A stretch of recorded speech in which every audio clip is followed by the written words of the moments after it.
తోడ్పడగా ప్రభా నీ ప్రివెంట్ అయిన వారు ఎవరైతే శోధనలో ఉన్నారో, ఎవరైతే వ్యాధుల్లో, బాధల్లో, రోగంలో, ప్రభా హాస్పిటల్లో వ్యాధిగ్రస్తులుగా జైళ్ళు మనిపోతున్నారో వారందరూ కొరకు ప్రార్థన చేస్తున్నాను.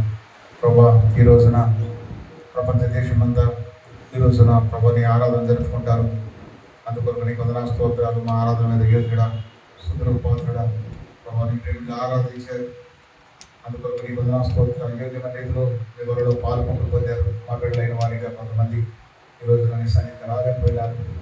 వారిని బట్టి ప్రార్థన చేస్తున్నాను. నీ చేతమైతే మరో సమయాన్ని వారికి నేను దయచేయమని ప్రార్థన చేస్తున్నాను. నేను ఇచ్చిన క్షేమ స్థితిని బట్టి నీకు వందనాలు స్తోత్రాలు. దీవించండి, అవసరించండి. ఎవరైతే అనారోగ్యంగా ఉన్నారో వారి పట్ల నీ కార్యం జరిపించండి. స్వస్థపరిచే దేవుడు కదా, సంతోషపరిచే దేవుడు కదా. ఎవరైతే అప్పుల బాధలో ఉన్నారో వారి పట్ల నువ్వు సమృద్ధినిచ్చే దేవుడు నాయన. అందువల్ల నీకు వందనాలు స్తోత్రాలు. ఇంటికి రక్షించినట్టుగా మా ఇళ్ళలో కూడా రక్షణ, మా పౌరసత్వం ప్రభావ పరలోకమంతా నేను గుర్తు చేసుకున్నావు. నీకు వందనాలు స్తోత్రాలు. మేము ఈ లోకంలో ఎంతకాలం జీవించినా కానీ పరలోక పట్టణానికి మేము పౌరులుగా వెళ్ళిపోవాలి, వారసులుగా వెళ్ళిపోవాలి. మా కోసం ప్రభా తండ్రి ఇంటి దగ్గర అనేక నివాస స్థలాలు ఇచ్చారన్నావు. ఆ స్థలానికి మమ్మల్ని అందరూ సిద్ధపరచు. నీకు వందనాలు స్తోత్రాలు. నీ ప్రియమైన వారు అనేక మంది ఇంకా బాప్తిసం పొందాలి ప్రభా.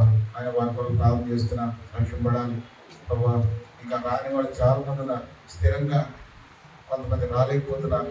వారిని బట్టి ప్రార్థన చేస్తున్నాను. ఏం చేయదు ప్రభా, నేను ప్రార్థన చేయడం నా వంతు, కార్యాలు చేయడం నీ వంతు. నీ కృపను బట్టి ప్రార్థన చేస్తున్నాను, నేను ధైర్యం బట్టి ప్రార్థన చేస్తున్నాను. ఇచ్చిన క్షేమస్థితిని బట్టి వందనాలు స్తోత్రాలు. ఈ రోజున గొప్ప కార్యాలు చేసి ప్రభా జాలి అయిన హంస వరకు ప్రభావ వారి ఇంట్లో జరిగించిన కృపను బట్టి కొందనాలు. బిడ్డలు ప్రభావ వారికి ఇచ్చిన ఇద్దరు బిడ్డలు బట్టి కొందనాలు. వివాహ దినాన్ని ఘనంగా జరుపుకోవడానికి నువ్వు ఇచ్చిన కృపను బట్టి వందనాలు స్తోత్రాలు. బిడ్డలు దీవించే నమ్మకమైన బిడ్డలుగా ఉన్నారు నాయన. వారు మాకు మాదిరికరంగా ఉంటున్నారు. ఆ విధంగా భార్య భర్తలైన వారు ఎప్పుడు కూడా కుటుంబంలో కూడా ఆ విధంగా సన్నిధిలో రావడానికి కూడా సహాయం చేయమని ప్రార్థిస్తున్నాను. మీ బిడ్డలైన వారి ప్రభావ మందిరానికి చేస్తున్న ప్రతి కార్యాన్ని బట్టి కొందనాలు. వారికి రావాల్సిన దీవెన ఆశీర్వాదం వారికి అనుగ్రహించమని ప్రార్థన చేస్తున్నాను. ఇచ్చిన శ్రమస్థితిని బట్టి ఉన్నారు. వచ్చిన వారందరిని బట్టి వందనా స్తోత్రాలు. ధ్యానయాక్ష ఇద్దరు బిడ్డలను బట్టి వందనా స్తోత్రాలు.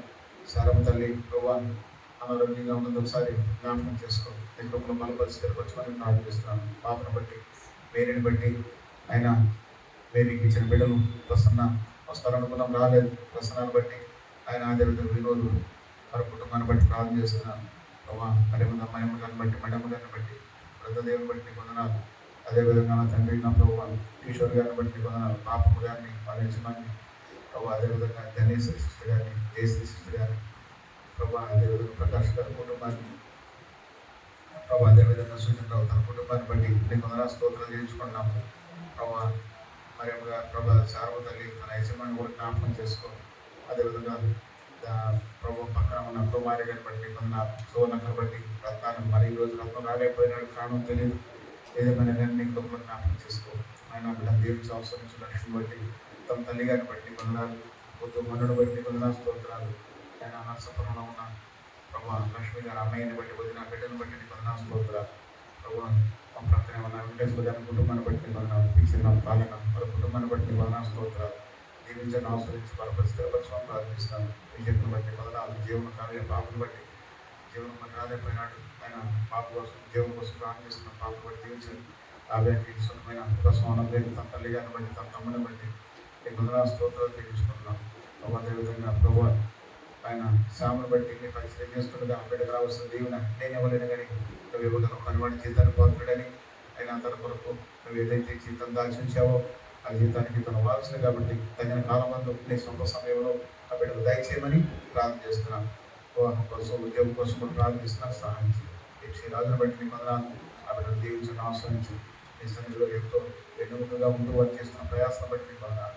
దీవించిన రాజు పరిపూర్ణమైన శక్తిని, బలాన్ని, తనలో ఉన్న అనారోగ్యాన్ని తీసివేసి వారికి నీ ప్రభావానికి చిత్తమైతే ప్రభావ బిడ్డను దయచేయమని ప్రార్థన చేస్తున్నాను. అదేవిధంగా ప్రభావ ఆయన లొకేషన్ బట్టి ప్రార్థన చేస్తున్నాను. బిడ్డ ఈరోజు రాలేకపోయినాడు. ఈ విధంగానే సన్నిధికి దూరపడిపోకుండా వాళ్ళందరూ కూడా దగ్గర రావడానికి సహాయం చేయమని ప్రార్థన చేస్తున్నాను. రేణుకా స్వాతి చిన్నను బట్టి కొందనాలు. స్వాతి చిన్న కొంత అనారోగ్యానికి గురైన విన్నాం. ఆయన విషయం స్వస్థ పడ్డారు. పేరుని బట్టి నీకు వందనాలు స్తోత్రాలు. దీవించండి, ఆశ్రయించండి, బలపరచండి ప్రభావ. ఆయా ప్రాంతాల్లో పరిచయం చేస్తున్నాండి ప్రభావ. రాజకుమార్ అక్క ప్రభావ నాన్నను బట్టి మీకు వందనాలు. వారి పరిచయం తీర్చున్నారు. నేడు దినాలు వచ్చి ప్రభావ ఎంతగానో ప్రభావ నీ బిడ్డల్ని హెచ్చరికలించినారు. వాటిని బట్టి కొన్నారు. హల్లెలూయా. బాబుని బట్టి నీకు వందనాలు, స్తోత్రాలు.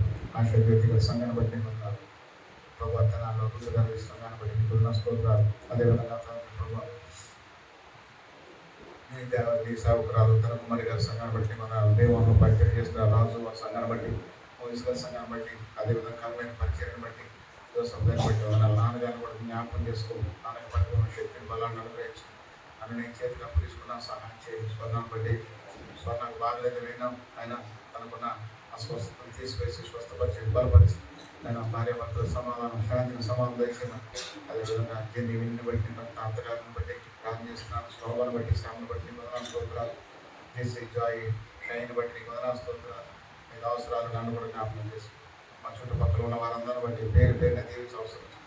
ఈ క్షణాన్ని ఎవరైతే మర్చిపోయిన వారందరూ ప్రభావ సామల గుడ్లో ప్రభావ ఆనందరావు తన కుటుంబాన్ని మా బంధుమిత్రులందరినీ పేరు పేరు జ్ఞాపకం చేసుకోండి. ఈ చిన్న శ్రేష్టమైన సమయం బట్టి వదనా స్తోత్రాలు చేసుకుంటున్నాను. మమ్మల్ని బంగారు సమర్పించుకుంటాం. వేసుకున్నాం, ప్రార్థించి పెట్టుకుంటున్నాను. మనందరూ లేచి నిలబడి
ఆరాధించెదము. తంబుర సితారతో మా ప్రభుని ఆరాధించెదము. ఆత్మీయ ఇంటికి క్రీస్తు పునాది, సజీవమైన రాళ్ళే ప్రజలు. ఆత్మీయ ఇంటికి క్రీస్తు పునాది, సజీవమైన రాళ్ళే ప్రజలు. ఆత్మీయ గృహముకు ప్రభువే శిల్పి, ఆత్మీయ గృహముకు ప్రభువే శిల్పి. ఆద్యంతరహితుడై నడుపును మోక్షపురికి మమ్ము. ఆద్యంతరహితుడై నడుపును మోక్షపురికి మమ్ము. తంబుర సితారతో మా ప్రభుని ఆరాధించెదము. తంబుర సితారతో మా ప్రభుని ఆరాధించెదము. మన్నైనాది వెనుకటి వలెనే మరలా భూమికి తప్పక చేరును. మన్నైనాది వెనుకటి వలెనే మరలా భూమికి తప్పక చేరును. మానవ సంపద కీర్తి మహిమలు, మానవ సంపద కీర్తి మహిమలు గతించిపోవునిలా సియోను, మరువకుని ప్రభుని. గతించిపోవునిలా సియోను, మరువకుని ప్రభుని. తంబుర సితారతో మా ప్రభుని ఆరాధించెదము. తంబుర సితారతో మా ప్రభుని ఆరాధించెదము. తన నివాసముగా మమ్ము సృష్టించిన, తన నివాసముగా మమ్ము సృష్టించిన నాదుని పొగడెదము. స్తుతి గానము చేసెదము. నాదుని పొగడెదము. స్తుతి గానము చేసెదము. తంబుర సితారతో మా ప్రభుని ఆరాధించెదము. తంబుర సితారతో మా ప్రభుని ఆరాధించెదము. హల్లెలూయా. నీ నామ కీర్తన ప్రభువా, ప్రాణమున్నంత కాలము ప్రభువా, ప్రాణమున్నంత కాలము గానము చేసదని నామ కీర్తన ప్రభువా, ప్రాణమున్నంత కాలము ప్రభువా, ప్రాణమున్నంత కాలము పాటలు పాడుచు కొత్త పాటలు పాడుచు పాటలు పాడుచు కొత్త పాటలు పాడుచు గానము చేసెదను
ప్రభువా ప్రాణమున్నంత కాలము ఈ సిలువ రక్తములో నా పాపములు కడిగితివి నీ ప్రేమ కౌగిలిలో నా జీవము దాచితివి యేసు క్రీస్తు యేసు క్రీస్తు నా నాథుడా నీ నామమే ఘనపరచెదా నీ నామమే ఘనపరచెదా గానము చేసెద నీ నామ కీర్తన ప్రభువా ప్రాణమున్నంత కాలము ప్రభువా ప్రాణమున్నంత కాలము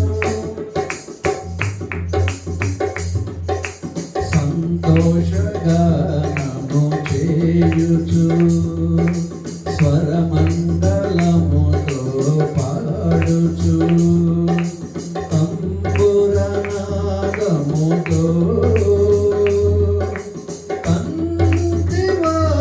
పంక్తివాద్యములతో పాడి వేడి ఎల్లప్పుడూ స్తుతి పాత్రగానే ఉండెదా స్తుతి పాత్రగానే ఉండెదా గానము చేసెద నీ నామ కీర్తన ప్రభువా ప్రాణమున్నంత కాలము ప్రభువా ప్రాణమున్నంత కాలము నీదు కృపాతిశయమును నిత్యము కీర్తింతు నేను నీ రక్షణానందమందు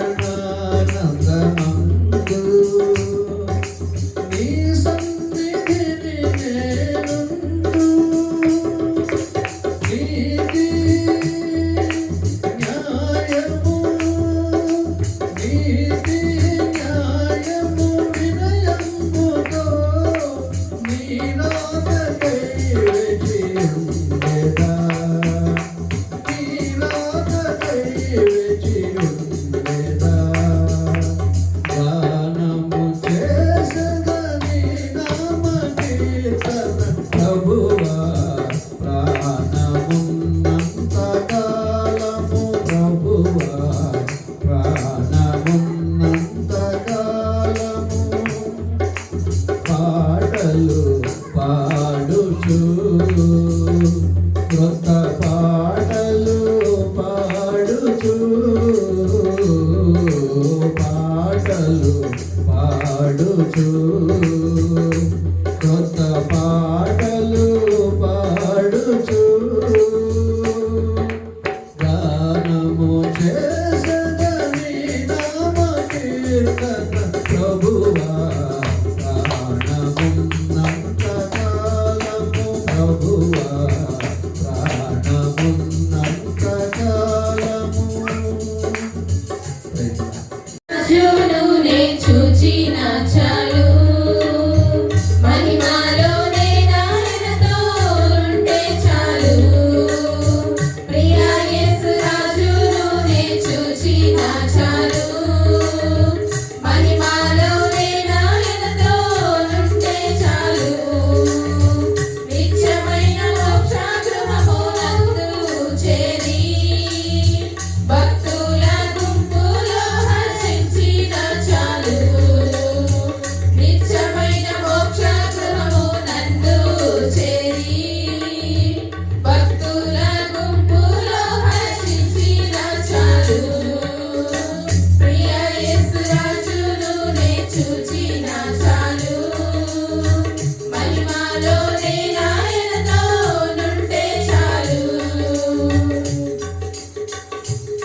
చూచినా చాలు మహిమలోనే నాయనతో నుంటే చాలు నిత్యమైన మోక్షము నందు చేరి నిత్యమైన మోక్షము నందు చేరి భక్తుల గుంపులో హర్షించిన చాలు భక్తుల గుంపులో హర్షించిన చాలు ప్రియ యేసు రాజును నే చూచిన చాలు మహిమలోనే నాయనతో నుంటే చాలు ప్రియ యేసు రాజును నే చూచిన చాలు మహిమలోనే నాయనతో నుంటే చాలు హల్లెలూయా గ్రంథము బైబిల్ పఠింప శ్రేష్ఠ గ్రంథము బైబిల్ అనుదినం పఠించిన ప్రేమతోడు నడుగును ఓ పఠింప శ్రేష్ఠ గ్రంథము Bible the best book read is the Bible The best book to read is the Bible. If you read it every day, if you help you all the way, oh, the best book to read is the Bible.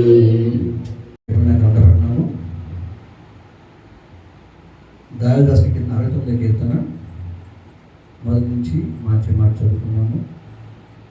దేవా, జలములు నా ప్రాణము మీద పొర్లుచున్నవి, నన్ను రక్షింపుము.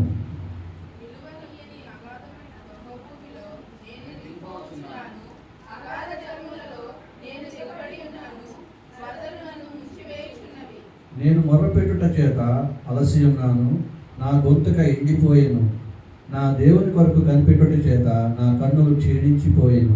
నిర్నిమిత్తముగా నా మీద పగపట్టువారు నా తల వెంట్రుకల కంటే విస్తారముగా ఉన్నారు.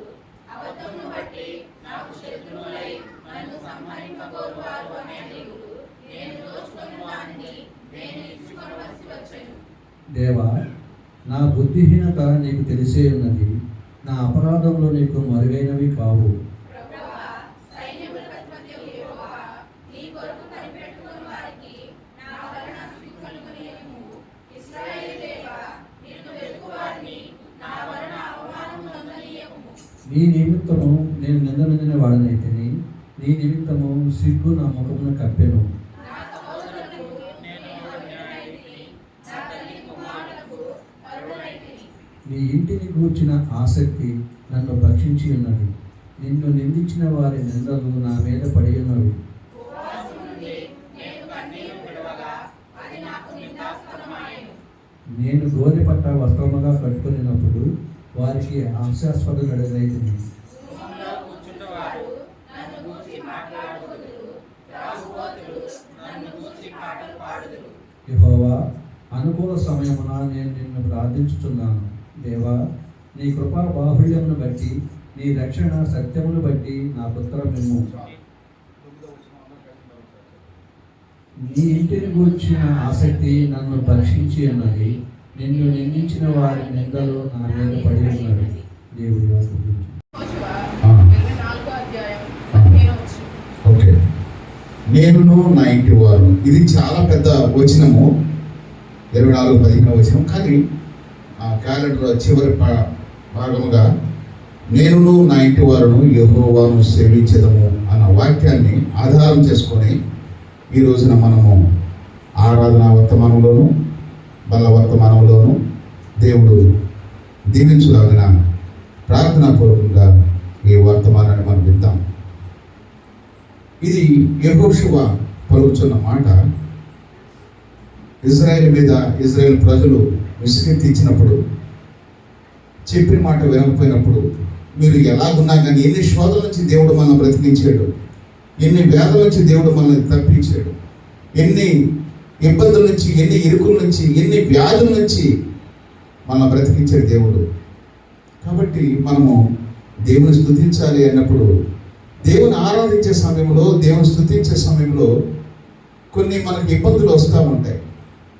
దాన్ని బట్టి ఆ ఇబ్బందిని బట్టి వీళ్ళు ఏమనుకుంటున్నారంటే ఇది అంత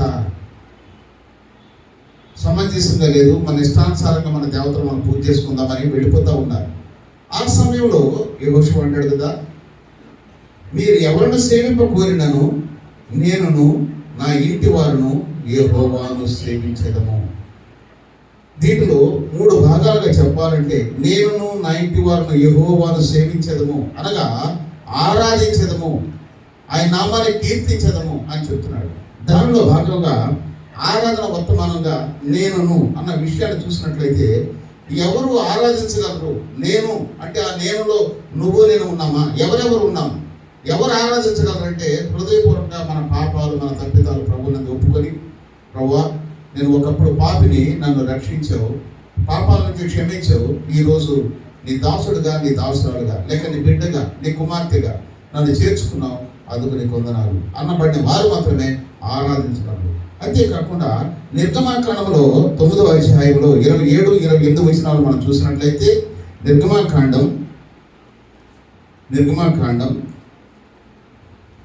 9వ అధ్యాయం 27, 28 వచనాల్లో ఇక్కడ ఫరో కనబడతాడు. ఈ ఫరో ఏం చేస్తాడంటే ఒక్కోసారి ఒప్పుకున్నట్టు ఉంటాడు, ఒక్కోసారి ఒప్పుకోలేక ఉంటాడు. చదువుదామా 27, 28.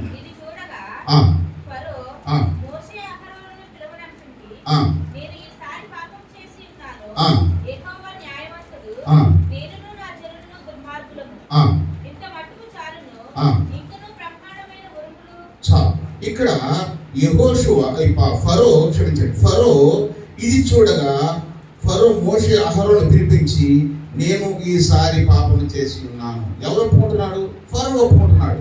ఈయన ఆరాధనకు యోగ్యుడా కాదా? యోగ్యుడే అని మనం అనుకుంటాం. నిజమే. చాలా మంది ఏం చేస్తామంటే ఒప్పుకుంటాం, అప్పుడు ఆరాధనకు యోగ్యమే, కానీ కొన్నిసార్లు తిరుగుబాటు చేస్తుంటాం. ఏ విధంగా చేస్తుంటాం అంటే ఈ 9వ అధ్యాయం 35 వచనంలో 9వ అధ్యాయంలో 35వ వచనంలో ఈ మాట అంటాడు చూడండి.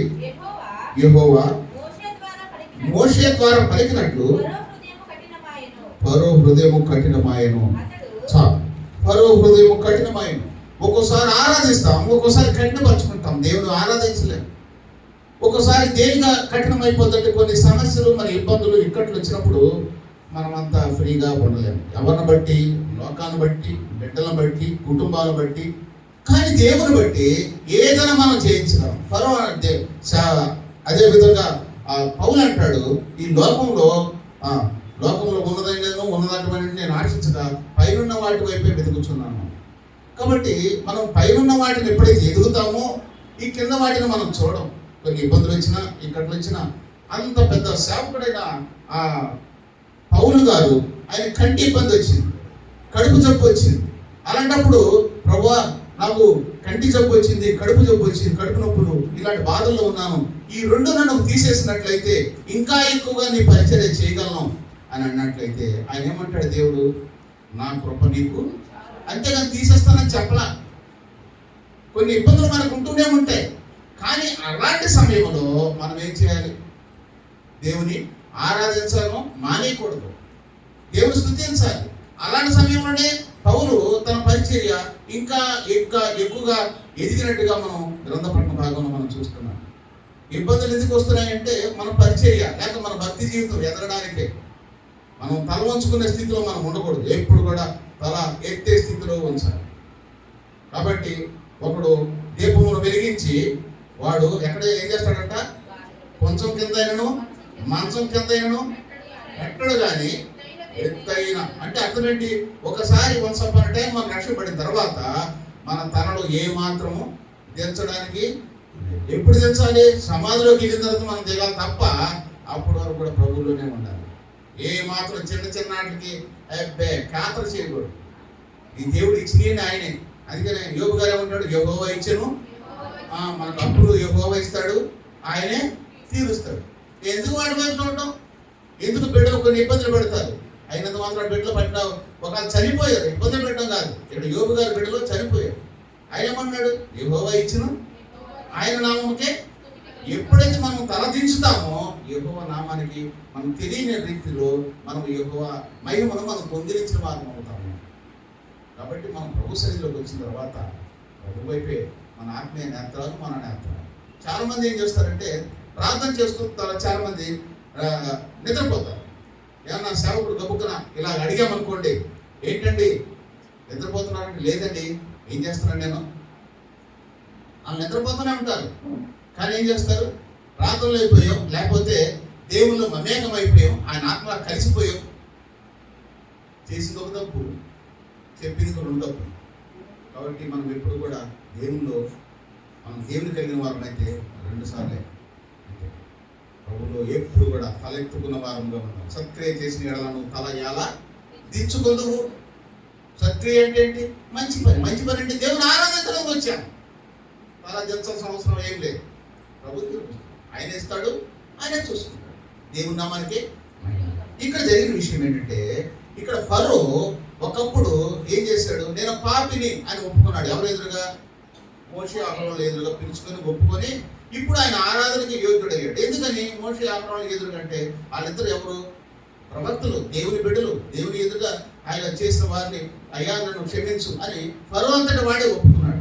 ఒప్పుకున్నవాడు మళ్ళీ ఏం చేశాడు, యెహోవా మోషే ద్వారా పలికినట్లు ఫరో హృదయము కఠినమాయను. కాబట్టి మన జీవితాలు ఒక్కోసారి కఠినం చేసేసుకుంటాం. ఇది కరెక్ట్ కాదు, నేనే కరెక్ట్. ఒకరి ఎదుట సరైన మార్గము కలదు, తుదకది నాశనమునకు దారి తీయనని దేవుని వాక్యం. మనం వాక్యాన్ని బట్టి మనం చూసుకున్నట్లయితే మనం తల ఎత్తుకొనే ఉంటాం, తల దించుకోము. కాబట్టి ఇక్కడ ఫరో హృదయం కఠినమైపోయింది, ఇంకా ఆరాధించలేని వాడుగా ఉంటున్నాడు. అందుకని ఆరాధించాలంటే కఠినం చేసుకోకూడదు. ఏం చేయాలి? ప్రభు దగ్గర కుమ్మరించాలి. అలా కుమ్మరించిన వాళ్ళు ఎవరున్నారు? మొదటి సమయాల గ్రంథం 15వ అధ్యాయం 30వ వచనంలో ఒక మాట ఉంది. మొదటి సమయాల గ్రంథం 15వ అధ్యాయం 30వ వచనం. మొదటి సమయాల గ్రంథం 15వ అధ్యాయం 30.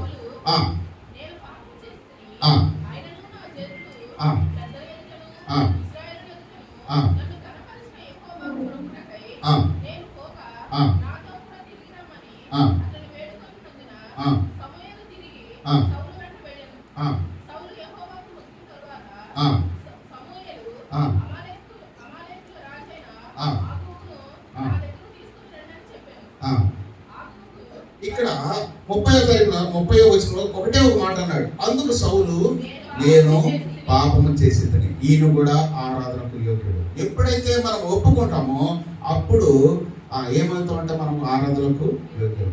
పాపం హృదయంలో పెట్టుకొని మనం ఆరాధన చేస్తే ప్రభు దగ్గర చేరుద్దాం. ఒక విధంగా చెప్పాలంటే పాలు ఒక మంచి డేక్షలో కడిగిన తర్వాత దాంట్లో పోయించుకుంటాం. అది ఏం చేసినా అది బాగానే ఉంటుంది. కానీ పాలు కడగకుండా, అదే డేక్షలు కడగకుండా, లేకపోతే పాత్రలు కడగకుండా, శుభ్రం చేయకుండా దాంట్లో పాలు పోసి అది ఏదైనా గెస్టులకు టీయో కాఫీ ఇద్దాం అనుకుంటే ఏమైపోద్ది? ఎందువల్ల అంటారు? పాత్ర ఏమైపోయింది? మలినమైపోయింది. మైలమైంది. ఎప్పుడైతే ప్రభు దగ్గర శుభ్రంగా కడుక్కుంటామో, ఆయన పాపను కడుక్కుంటామో, అప్పుడు నువ్వు ఏమి ఇచ్చినా కానీ చాలా బాగుంటుంది. అదేవిధంగా మనం మలినమైపోతాం. ఒక ఆయన అబ్రహాం లింకన్ గారని పెద్ద సేవకుడు. ఆయన పెద్ద పెద్ద వాటిని పెద్ద చాలా పేరు దాచినవాడు. అంత పెద్ద సేవకుడు. ఆయన ఎక్కడ ప్రార్థన చేస్తే అక్కడ గొప్ప కార్యాలు జరిగిపోతాయి. ఎవరు మాట్లాడితే అక్కడ గొప్ప కార్యాలు జరిగిపోతాయి.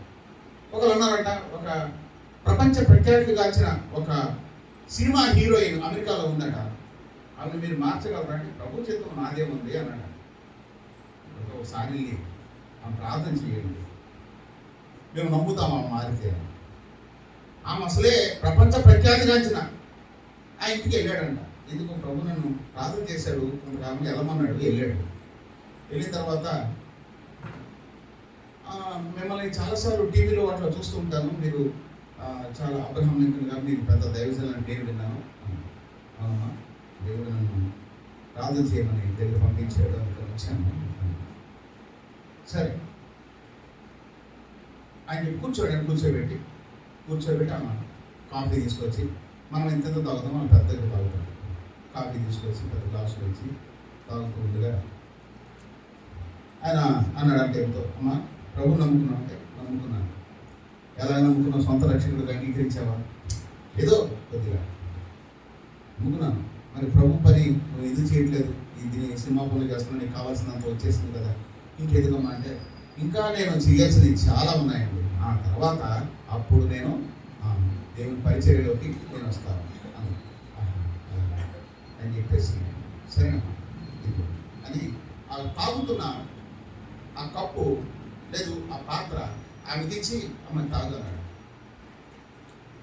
అందుకనే ఈయనంత పేరు ఉందో ఆయనకి అంత పేరు ఉంది, ఈమెకి అంత పేరు ఉంది. ఇప్పుడు ఈమె తాగుతుందా దాన్ని ఏమంటది? సరే చెప్పలేకపోతున్నాను. అదేవిధంగా అయ్యా తాగాలంటే నాకు ఇంట్లో చాలా కాఫీ పాలు అన్నీ సమృద్ధిగా ఉన్నాయి, ఇది నేను తాగుతాను, మీరు తాగేసి లేదమ్మా ఇదే నువ్వు తాగుతానండి. మీ ఎంగిల్ నేను ఎలా తాగుతానండి అందంట గబుక్కున. అనగానే నువ్వు ఎంగిల్ అయిపోయిన తర్వాత దేవుడికి అవసరమా అన్నాడంట. ఇప్పుడు వరకు నీ జీవితం ఉంది, ఇప్పుడు వరకు అన్న ఒప్పుకో, ప్రభు దగ్గరికి రా, ప్రభు సన్నిధిలో ఉండు. ఇంకా ఎంగిలైపోయి ఎందుకు నీ జీవితం? కాబట్టి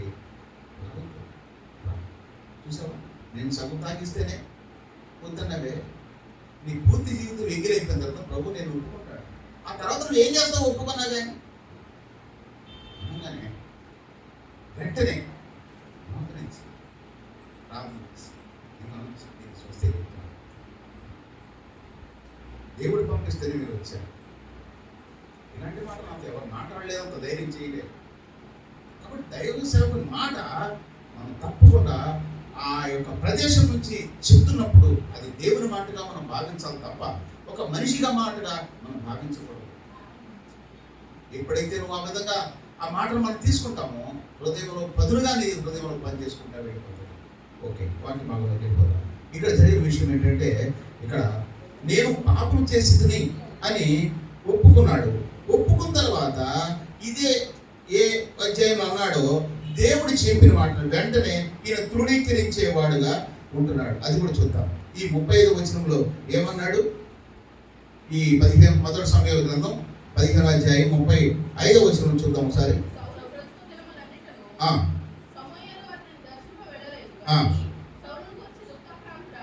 ఎందుకు దుఃఖక్రాంతుడయ్యాడు చెప్పండి. ఆ తర్వాత మరియు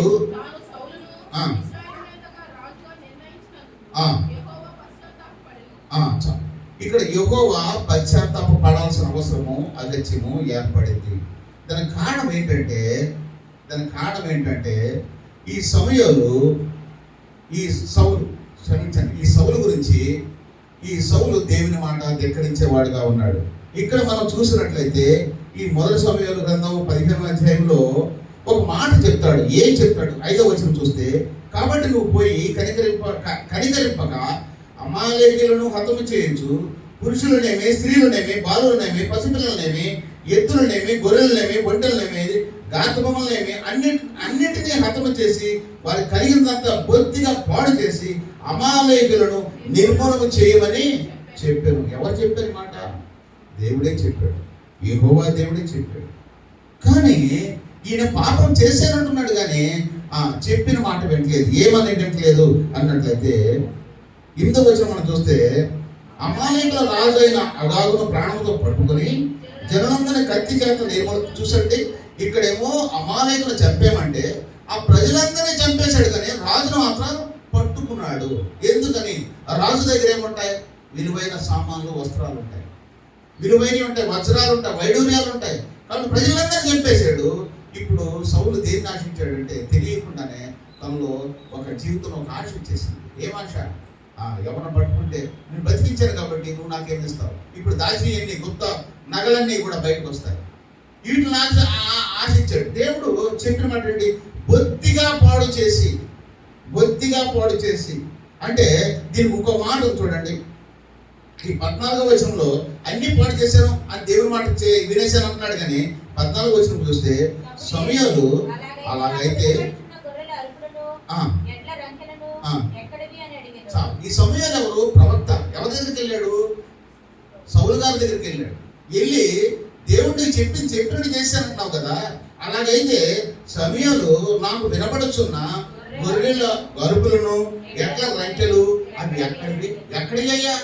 నువ్వు అన్ని చంపేసానన్నావు కదా, గొర్రెల అరుపులు కనపడుతున్నాయి, ఎట్ల రంకెలు కనపడుతున్నాయి, ఏంటి అన్నట్లయితే ఈయన జవాబు ఏం చెప్తాడంటే ఈ 9వ వచనం చూస్తే సౌలును జనులను కూడి అగాదును గొర్రెలను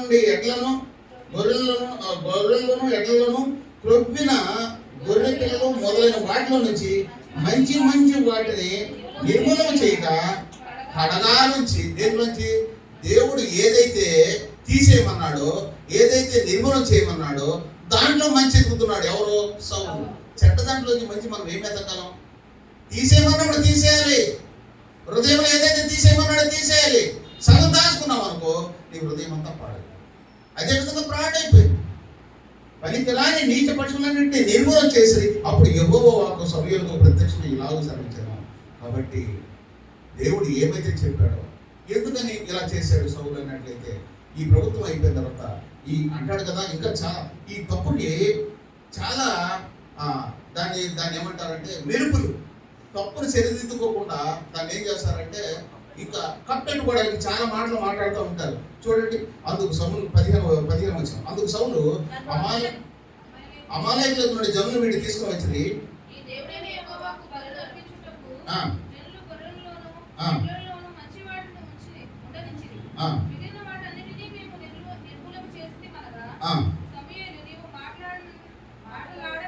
అంటే కోపం వచ్చేసింది. ఎవరికి? సమూయేలు ఎవరు? సౌలు ఎవరు? రాజు ఎక్కువ, ప్రవక్త ఎక్కువ. ప్రభుత్వానికేమో రాజు ఎక్కువ, దేవుని దృష్టిలో ఎవరు ఎక్కువ? ప్రవక్త ఎక్కువ. ఇప్పుడు ఈ మాట చెప్పాడు, నువ్వు మాట్లాడక్కర్లేదు, నువ్వు ఆపేసే. ఒక్కోసారి దేవుని సేవకులు చెప్పినప్పుడు ఆ గద్దెకు మనం లోబడాలి. ఇక్కడ కోపం వచ్చేసింది. ఈయన అడిగేశాడు, ఏమని అన్నాడు? నువ్వు మాట్లాడా పని లేదు, యెహోవా రాత్రి నాతో సెలవించిన మాట నీకు తెలియజేస్తుంది, వినమని సౌలుతో అనగా చెప్పమని.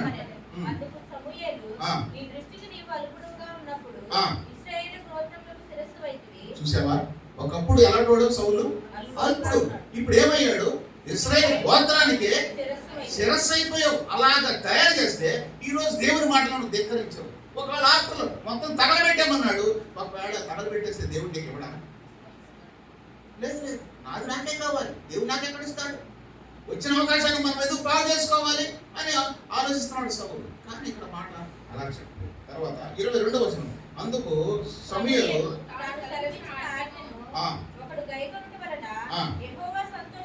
చూడండి, దేవుడు ఆజ్ఞ ఇస్తే ఆజ్ఞ కైకొనడం వలన యెహోవా సంతోషించును. ఆజ్ఞను దగ్గర పోతే నువ్వు సంతోషిస్తావేమో.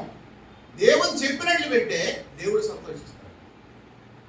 తర్వాత ఒకడు దహన బలులను అర్పించడం వలన ఆయన సంతోషించునా?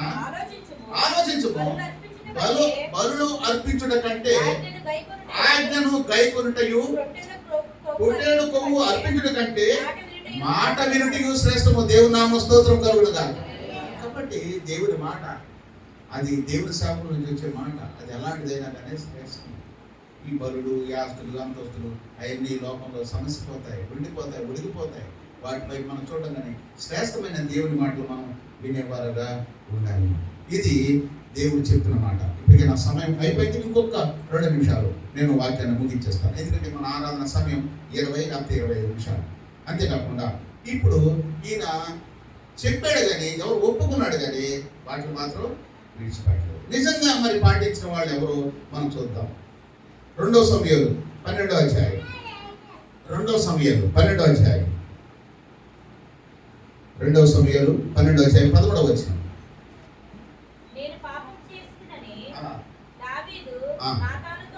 చాలు, ఈయన కూడా ఒప్పుకుంటున్నాడు. ఎవరు ఒప్పుకుంటున్నాడు? ఎవరు ఎదురుగా? అప్పుడు ప్రవక్త ఎవరు? సమూయేలు. ఇప్పుడు ప్రవక్త ఎవరు? నాతాను. అప్పుడు ఒప్పుకుంది ఎవరు? సౌలు. ఇప్పుడు ఒప్పుకుంటుంది ఎవరు? దావీదు. ఏమని ఒప్పుకుంటున్నాడు? నేను పాపం చేసింది. ఈయన ఆరాధన చేసినట్టుగా ఆయన ఒప్పుకున్నాడు. అందువల్ల దాదాపుగా ఈ కీర్తన గ్రంథంలో ఆయనే ఎక్కువ భాగాలు మనం చదువుతూ ఉంటాం, పాడుతూ ఉంటాం. ఇది నిజంగా ఒప్పుకున్నాడు. పాత నిబంధనలో నిజంగా ఒప్పుకున్నాడు. ఎవరి గురించి చూసాం మనం? సౌలు గురించి చూసాం. ఈ పాత నిబంధనలోనే మరొక భాగంలో ఒప్పుకున్న వాళ్ళ గురించి ఎవరి గురించి చూసాం? దావీదు గురించి చూసాం. ఫరో ఒప్పుకోలేదు, సౌలు ఒప్పుకోలేదు. ఇక్కడ ఒప్పుకున్న వాళ్ళు ఎవరిని చూస్తున్నామంటే దావీదును చూస్తున్నాం. కొత్త నిబంధనలో వాళ్ళు ఒప్పుకున్నారు. ఎవరు చూద్దాం. అదే లూకాసు వార్త 15వ అధ్యాయం.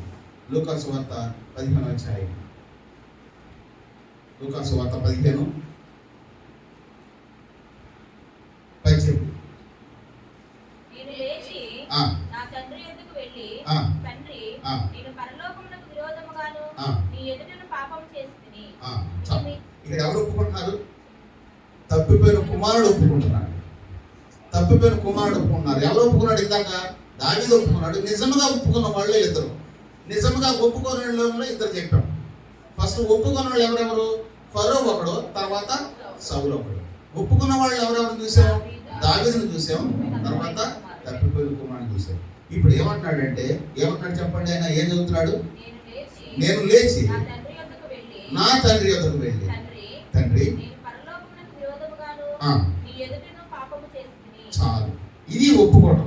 ఒప్పుకోవడంలో కావాల్సింది మొట్టమొదటి మెడిటేట్ అంటే మనం లెగవాలి. లెగడం అంటే పట్టణ లెగడం కాదు, నిద్ర నుంచి లెగడం కాదు. పాపాన్ని ఒప్పుకొని లేవాలి, దాని నుంచి ఛేదించుకొని పైకి లేవాలి. ప్రభువా నేను చేసిన తప్పు. ఇప్పుడు ఈ తప్పిపోయిన కుమారుడు లేచాడు. పందుల గుంపులోంచి, పందులు తిను పుట్టులోంచి, లోకంలోంచి లేచాడు. ప్రభు ఇక్కడ లెగవాలి. మనం ఆత్మీయంగా లెగవాలి. ఆదివారం అనగానే ఆత్మీయంగా లెగవాలి. ఎప్పుడు లెగవాలి? అయ్యో రేపు ఆదివారం, నేను ముందుగా వెళ్ళిపోవాలి, 10 గంటలకు వెళ్ళిపోవాలి. ప్రభు జీవితం అయితే నేను అనుకుంటున్నాను వచ్చే ఆదివారం 10 గంటలకు మనం స్టార్ట్ చేస్తాం అంటే, నేను బహుమానం అనేది చాలా విలువైంది. నేను కొన్న పెన్ను 10 రూపాయలు అవ్వచ్చు, కానీ సంఘంలో ఇచ్చే బహుమానం అది విలువైంది. దాని విలువ మారిపోతుంది.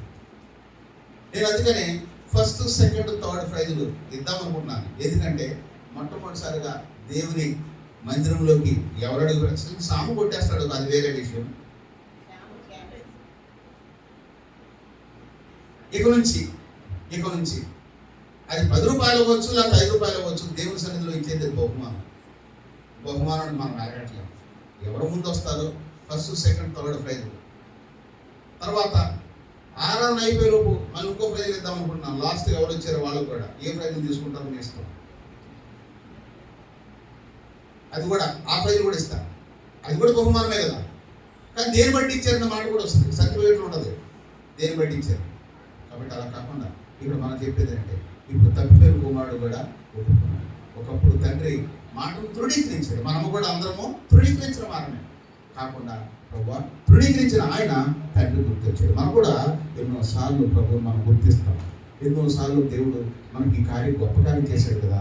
నేను ఇలాగున్న దాన్ని, ఇలాగున్న వాడిని ఈరోజు నన్ను రక్షించాడు, ఇలాగున్న వాడిని నన్ను బ్రతికించాడు, ఇలాగున్న దాన్ని ఈ రోజున శారంతని మన మధ్యలో ఉంటుందో అనుకున్నాం. ఎందుకంటే ఆ 2వ వరకు కూడా ఆమె ఎక్కడ ఉంది? రమేష్ హాస్పిటల్. కానీ ఆమె యొక్క మనసు ఎక్కడుందంటే నీ మందిరం మీద ఆశపడి, నీ సన్నిధిలో ఒక ఆదివారం నీ సన్నిధిలో ఎప్పుడైతే తన మీద ఆశ పెట్టుకున్నామో తప్పకుండా మన ఆశలు తీర్చింది. దుప్పి నీటి వాగుల కొరకు ఆశపడుతున్నట్టు నా ప్రాణం నీ కొరకు. దుప్పి నీటి వాగుల కొరకు చాలాసార్లు చెప్పాను. దుప్పి నీటి వాగుల కొరకు ఆశపడటం అంటే చిన్న విషయం కాదు. ఆ నీటి వాగుల దగ్గర ఏమేమి ఉంటాయి? రోగాలు ఉంటాయి. అవి తాగడానికి వచ్చేటప్పుడు అవి వాటిని జంతువులు వేటాడి చంపేసి తింటాయి. కానీ నేను చచ్చిపోయిన పర్లేదు, కానీ ఈరోజు నీళ్లు తాగాలి, ఈరోజు నా అమ్మ ఉద్దేశం పడాలి, నేను ఎలాగున్నా పర్లేదు దేవుని మందిరానికి వెళ్ళిపోవాలి. మరి ఆ దుప్పి అంత ఆశ కలిగి నీళ్ళు తాగి వచ్చిన తర్వాత ఆ జంతువులు వాటిని పట్టుకోగలవా? ఎందుకు పట్టుకోలేవు అంటున్నారు. మీరు ఎందుకు పట్టుకోలేవు చెప్పండి.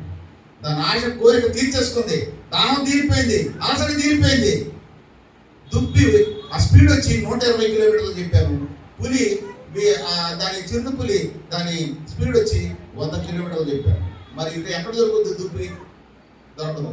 ఎందుకు దొరుకుతుంది? దానిలో భయం వేసి, అమ్మో వచ్చేస్తుందేమో, నా పక్కనే ఉందేమో, పులి నా పక్కనే ఉందేమో, మరణం నా పక్కనే ఉందేమో. కాదు, నిన్ను నడిపించేవాడు నీ పక్షాన ఉన్నాడు. నాకేమైపోతావు? ఈ జంకు పైకి అర్థం లేదు. ప్రభువుని ముందు పట్టుకొని నువ్వు వెనకన్నాడు. దేవుడు నేను చేయబెట్టుకుని తోడుకొని తీసుకుని వెళ్ళిపోతాడు. అలాంటి సమయంలో నీకు భయం అక్కర్లేదు, ధైర్యంగా ఉన్నాడు. ఏ విషయం అన్నా కానీ ప్రభు నువ్వు ఉన్నా, నువ్వు రాకుండా నాకు భయం సైన్యమునకు ముందు నడిచిన దైవమా. మనం సైన్యం, ఆయన బిడ్డలం, ఆయన ఆరాధించేవాడు. ఒకవేళ ఆరాధన సమయం అయింది, ప్రభా నిజమైన ఆయన నేను కూడా ఒకప్పుడు ఫరోలాగా శ్రమలు వచ్చినప్పుడు, ఫరోకు 10 రకాల తెగుళ్ళు వచ్చినాయి, ఒప్పుకున్నాడు, విడిచిపెట్టేస్తానన్నాడు. మళ్ళీ వెంటనే హృదయాన్ని కఠినపరుచుకున్నాడు. నేను కూడా నాకు అవకాశాలు ఉన్నప్పుడు, లేనప్పుడు నువ్వు నాకు ఇచ్చినప్పుడు నేను దేవుడు అనుకున్నాను. అవకాశం తీరిపోయినప్పుడు నువ్వు ఎవరో నాకు తెలియదు అనుకున్నాను. అదేవిధంగా సౌలు కూడా చెప్పిన మాట చెప్పినట్టు చేస్తానని ఒప్పుకున్నాడు. కానీ కొన్ని చూసి, ఆ పొట్టేళ్ళను చూసి, లేకపోతే ఆ యొక్క రాజును చూసి, లేకపోతే ఆ వజ్రాలు వైడూర్యాలు చూసి మళ్ళీ వాటిని విడిచిపోయాడు. అందుకని నాతాను అన్నట్టుగా ఈరోజు ప్రభు ఆత్మ నీతో ఒకసారి గుర్తుపెట్టుకో. అరుపులు వినపడుతున్నాయి, అరుపులు ఎక్కడికి? నీలో కూడా కొన్ని ఉన్నాయి. అరుపులు దేవుని వినపడుతున్నాయి. కాబట్టి నా అరుపులు ప్రభు, ఇది నా ఆర్తధ్వానులు, నా పాపధ్వానులు, నన్ను క్షమించినందుకు నీకు వందనాలని మన ప్రభువులకు దేనినట్టుగా మన ఆరాధన చేసేవాళ్ళుగా ఉన్నారు. దావీదు కూడా ఒప్పుకున్నాడు. ఏమని ఒప్పుకున్నాడు? ప్రభా నా తన ఎదుట నేను పాపం చేసేది. ఆ నరుడు ఒప్పుకున్నాడు. ఒప్పుకొని 51వ కీర్తన అంతా రాశాడు. పాపంలోనే నా తల్లి నన్ను గర్భం తెచ్చాను, నన్ను శుభ్రంగా కట్టు, ఈ సోపుతో నన్ను కట్టు. దేవా నీ కృప చొప్పున నన్ను కరుణించు, నీ వాత్సల్య బాహువుల చొప్పున నన్ను అతిక్రమం తుడిచిపోయి ప్రభు.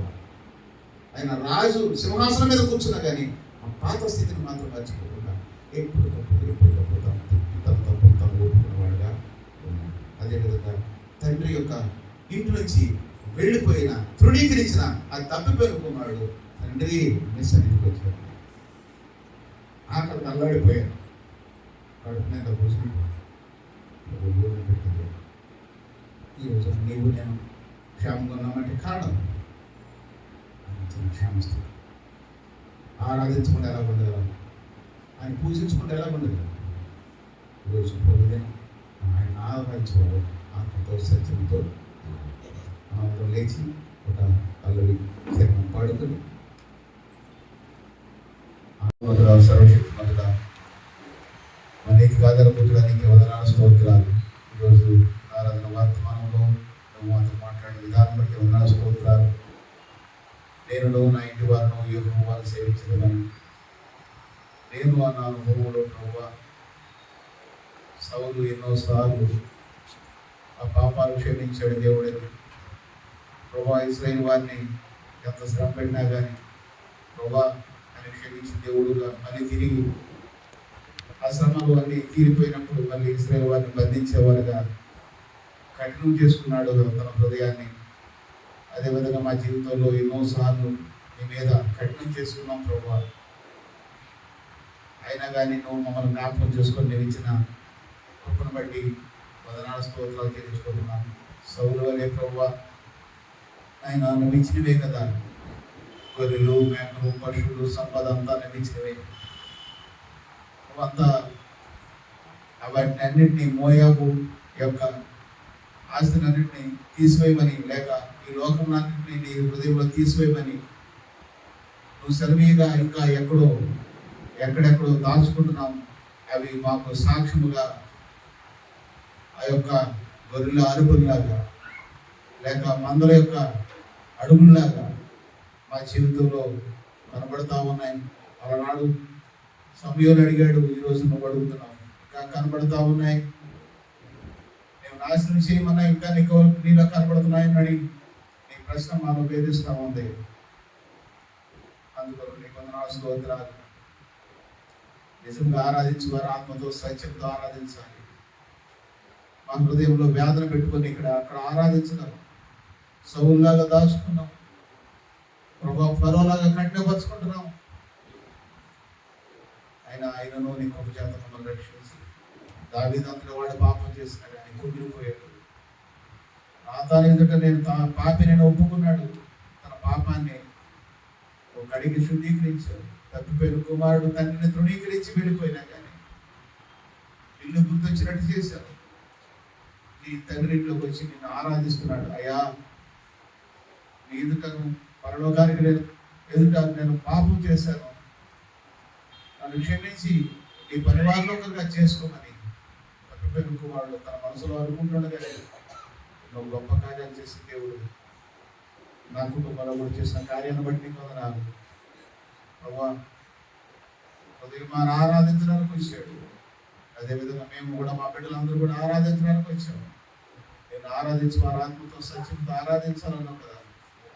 ఆ విధంగా నేను నా ఇంటి వారందరూ చాలా మంది వచ్చినారు. ఇంకా రాలేని వారు ఉన్నారు. వారందరూ కూడా నీ కృపలో అర్థిస్తున్నాను. నువ్వు నాకు ఇచ్చిన రక్షణ పాత్ర చేత పట్టుకుని ఈ చిన్న మందరూ ప్రభా నీ సన్నిధి ఎదుటి పెడుతుంది. నువ్వు నా కొరకై చిందించిన క్రైదాలను బట్టి నీకు వందనాలు. ఎవరో చేయలేని ఎవరో చూపించలేని ఆ ప్రేమ నీ కృప కనికరం నా మీద చూపించినందుకు ఏమి ఇవ్వగలనైనా ఈ కొద్ది స్థుతి ఆరాధన ప్రభు యేసుక్రీస్తునామములో నీకు సమర్పించుకుంటున్నాను.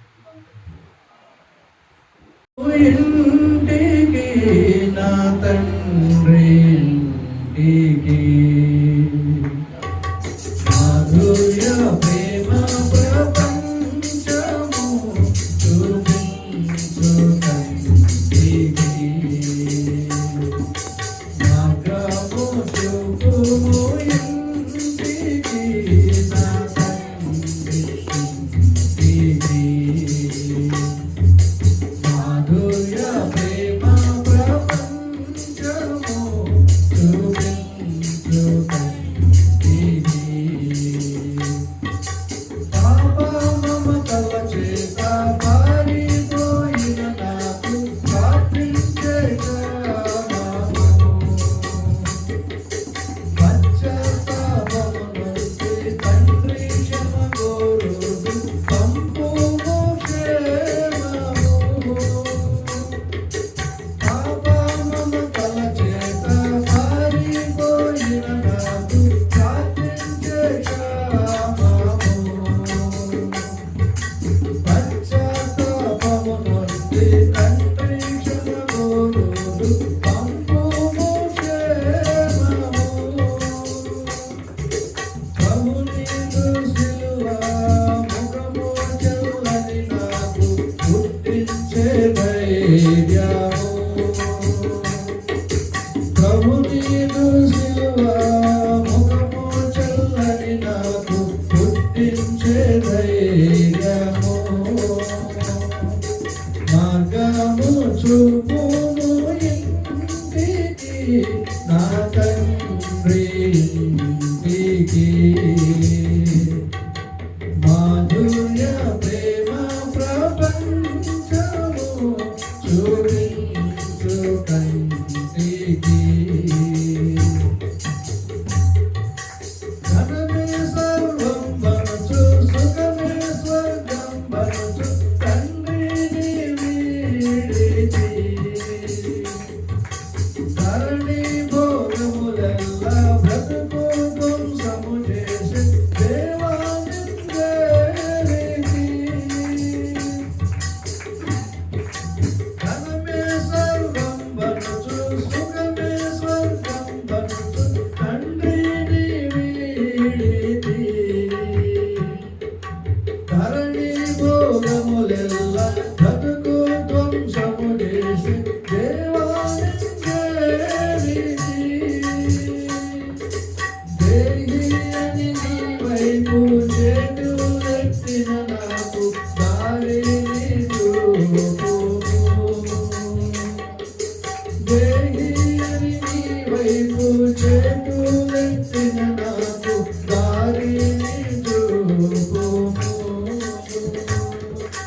మార్గము చూపుము ఇంటికి నా తండ్రి ఇంటికి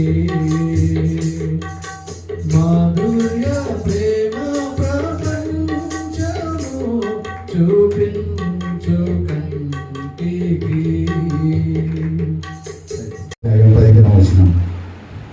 నేనును నా ఇంటి వారును యెహోవాను సేవించడం. దానిలో భాగంగా నేను అన్న వర్తమానం నుంచి ఆరాధన వర్తమానం అయిన నా ఇంటి వారు యెహోవాను సేవించడము. ఈ రోజున ఈ పాట కూడా ఏమని పాడాం? మార్గము చూపుము నా తండ్రి ఇంటికి. ఈరోజు వాక్యం మన హృదయాన్ని తట్టాలి. ఈరోజు వాక్యం మన హృదయంతో మాట్లాడాలి, మన హృదయంతో తాకాలి. ఎందుకంటే తండ్రి ఇల్లు అంటే చిన్న ఇల్లు కాదు, అది చిన్న విషయం కాదు. ఈ పాట ఎవరు పాడుతున్నారంటే తప్పిపోయిన కుమారుడు పాడుతున్నాడు. మార్గము చూపు ఇంటికి, నా తండ్రి ఇంటికి. ఒకప్పుడు ఎంతో ఆ ఇంట్లో ప్రేమ, ఆప్యాయతలు, సమృద్ధి అన్నీ ఉన్నాయి. ఈరోజు విలువ కోల్పోయిన వాడు. ఒక విధంగా మంచి బట్టలతో వెళ్ళాడు, ఈరోజున చిరిగిపోయిన బట్టలతో గడ్డం పెంచుకొని బలహీనుడుగా జబ్బు పడిపోయి ఎవరు గుర్తెరగలేని వాడిగా ఆ ఇంటికి వెళుతున్నాడు. అయ్యా, మా తండ్రి నేను కోల్పోయి వచ్చేసాను, దయచేసి నా ఇంటికి చూపించు. ఇక్కడ జరుగుతున్న విషయం ఏంటంటే ఈ వాక్యం ఎక్కడుందంటే లూకా సువార్త 15వ అధ్యాయంలో మనం ఇందాక ఒక మాట టచ్ చేసి మళ్ళీ మనం వెనక్కి వచ్చేసాం. ఏం చేశాడంటే లూకా సువార్త 15వ అధ్యాయంలో ఇద్దరు కుమారులు ఒక తండ్రికి ఉన్నారు.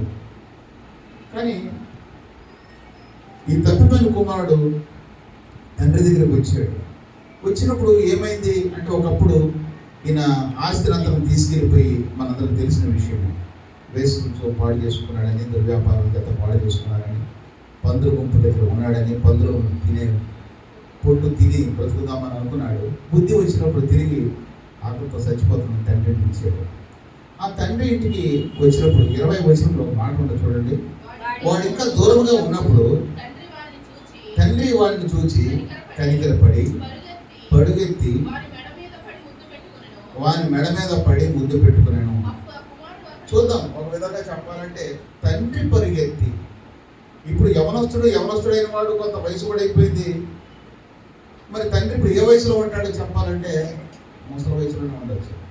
కానీ ఆ తండ్రి వాడిని చూసి కనికరపడి పరుగెత్తి, అంటే వాడిని చూసినట్టు ఎంతో ఆయనకి సమృద్ధి ఉంది, ఇంట్లో పెద్ద కుమారుడు ఉన్నాడు, అన్నీ ఉన్నాయి. కానీ తప్పిపోయిన కుమారుడు కోసమే తండ్రి యొక్క ఆలోచన అయ్యింది. వాడు ఇంకా వస్తాడని ఎవరో చెప్పుంటారు నాకు తెలుసు. అయ్యా, మన అబ్బాయిలాగా ఉన్నాడు, చిన్న అబ్బాయిలాగా ఉన్నాడు, అక్కడెక్కడో చూశానయ్యా, గడ్డం పెరిగిపోయింది, వాడు వస్తాడేమోనయ్యా, అవునా నా కొడుక అన్నట్టుగా ఆయన వైపే చూస్తున్నట్టుగా భావించవచ్చు. వాడు ఇంకా దూరముగా ఉండగా, అంటే సపోజ్ ఇంటి ఇల్లు ఉండగా వాడు దూరముగా ఉండగా చూస్తున్నాడంటే ఈయన తప్పిపోయిన కుమారుడు కోసం ఎదురు చూస్తున్నాడా లేదా? ఎదురు చూస్తున్నాడు. ఎక్కడి నుంచి ఎదురు చూస్తున్నాడు? ఇంట్లోంచా? దూరముగా ఉండకంటే మార్గము మధ్యలోకి వచ్చేసి ఎదురు చూస్తూ ఉన్నాడు. నా కుమారుడు ఇలా వెళ్ళిపోయాడు, ఇటే వస్తాడు. వెళ్ళిపోయినోడు తప్పకమా రాకమా. మనము కూడా ఏం చేయాలంటే పడిపోతాం ఎన్నోసార్లు. పడిపోయిన స్థితి ఆ చోటులోంచి మళ్ళీ లేచేవారంగా ఉన్నారు. ఎక్కడ పడిపోయామో అక్కడే అంతే తప్ప ఇంకో దగ్గరికి పడిపో, ఇంకో దగ్గర నడగా. కాబట్టి ఇక్కడ మనం చేసుకున్న వార్త ఏంటంటే, సరే ఇప్పుడు వాడితో దూరంగా ఉన్నప్పుడు తండ్రి వాడిని చూసి కనికరపడి పరిగెత్తి వాడి మేడ మీద పడి ముందు పెట్టుకున్నప్పుడు ఆ కుమార్తో 22వ వచనం చూసినట్లయితే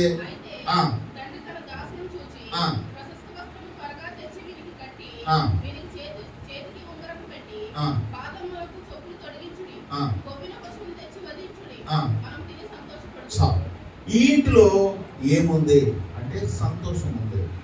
ఎలాగే చెప్పగలం? తప్పిపోయిన కుమారుడు తీర్పించాడు. మరి ఈ ఇంటిలోనే వేదన కూడా ఉంది. అదేంటి? ఎవరి గురించి?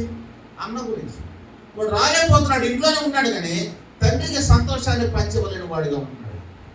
సంఘంలోనే ఉంటున్నాము, కానీ సంఘంలో ఏమైందంటే ఇద్దరు ఉంటారు. తప్పిపోయిన కుమారుడు ఉంటాడు, పెద్ద కుమారుడు ఉంటాడు. పెద్ద కుమారుడు ఎక్కడ ఉంటాడు? సంఘంలోనే తండ్రితోనే ఉంటాడు. కానీ తండ్రిని అర్థం చేసుకోడు. అర్థం చేసుకోక ఏమవుతుందంటే అంటే చూడండి ఒక మాట 25వ వచనం.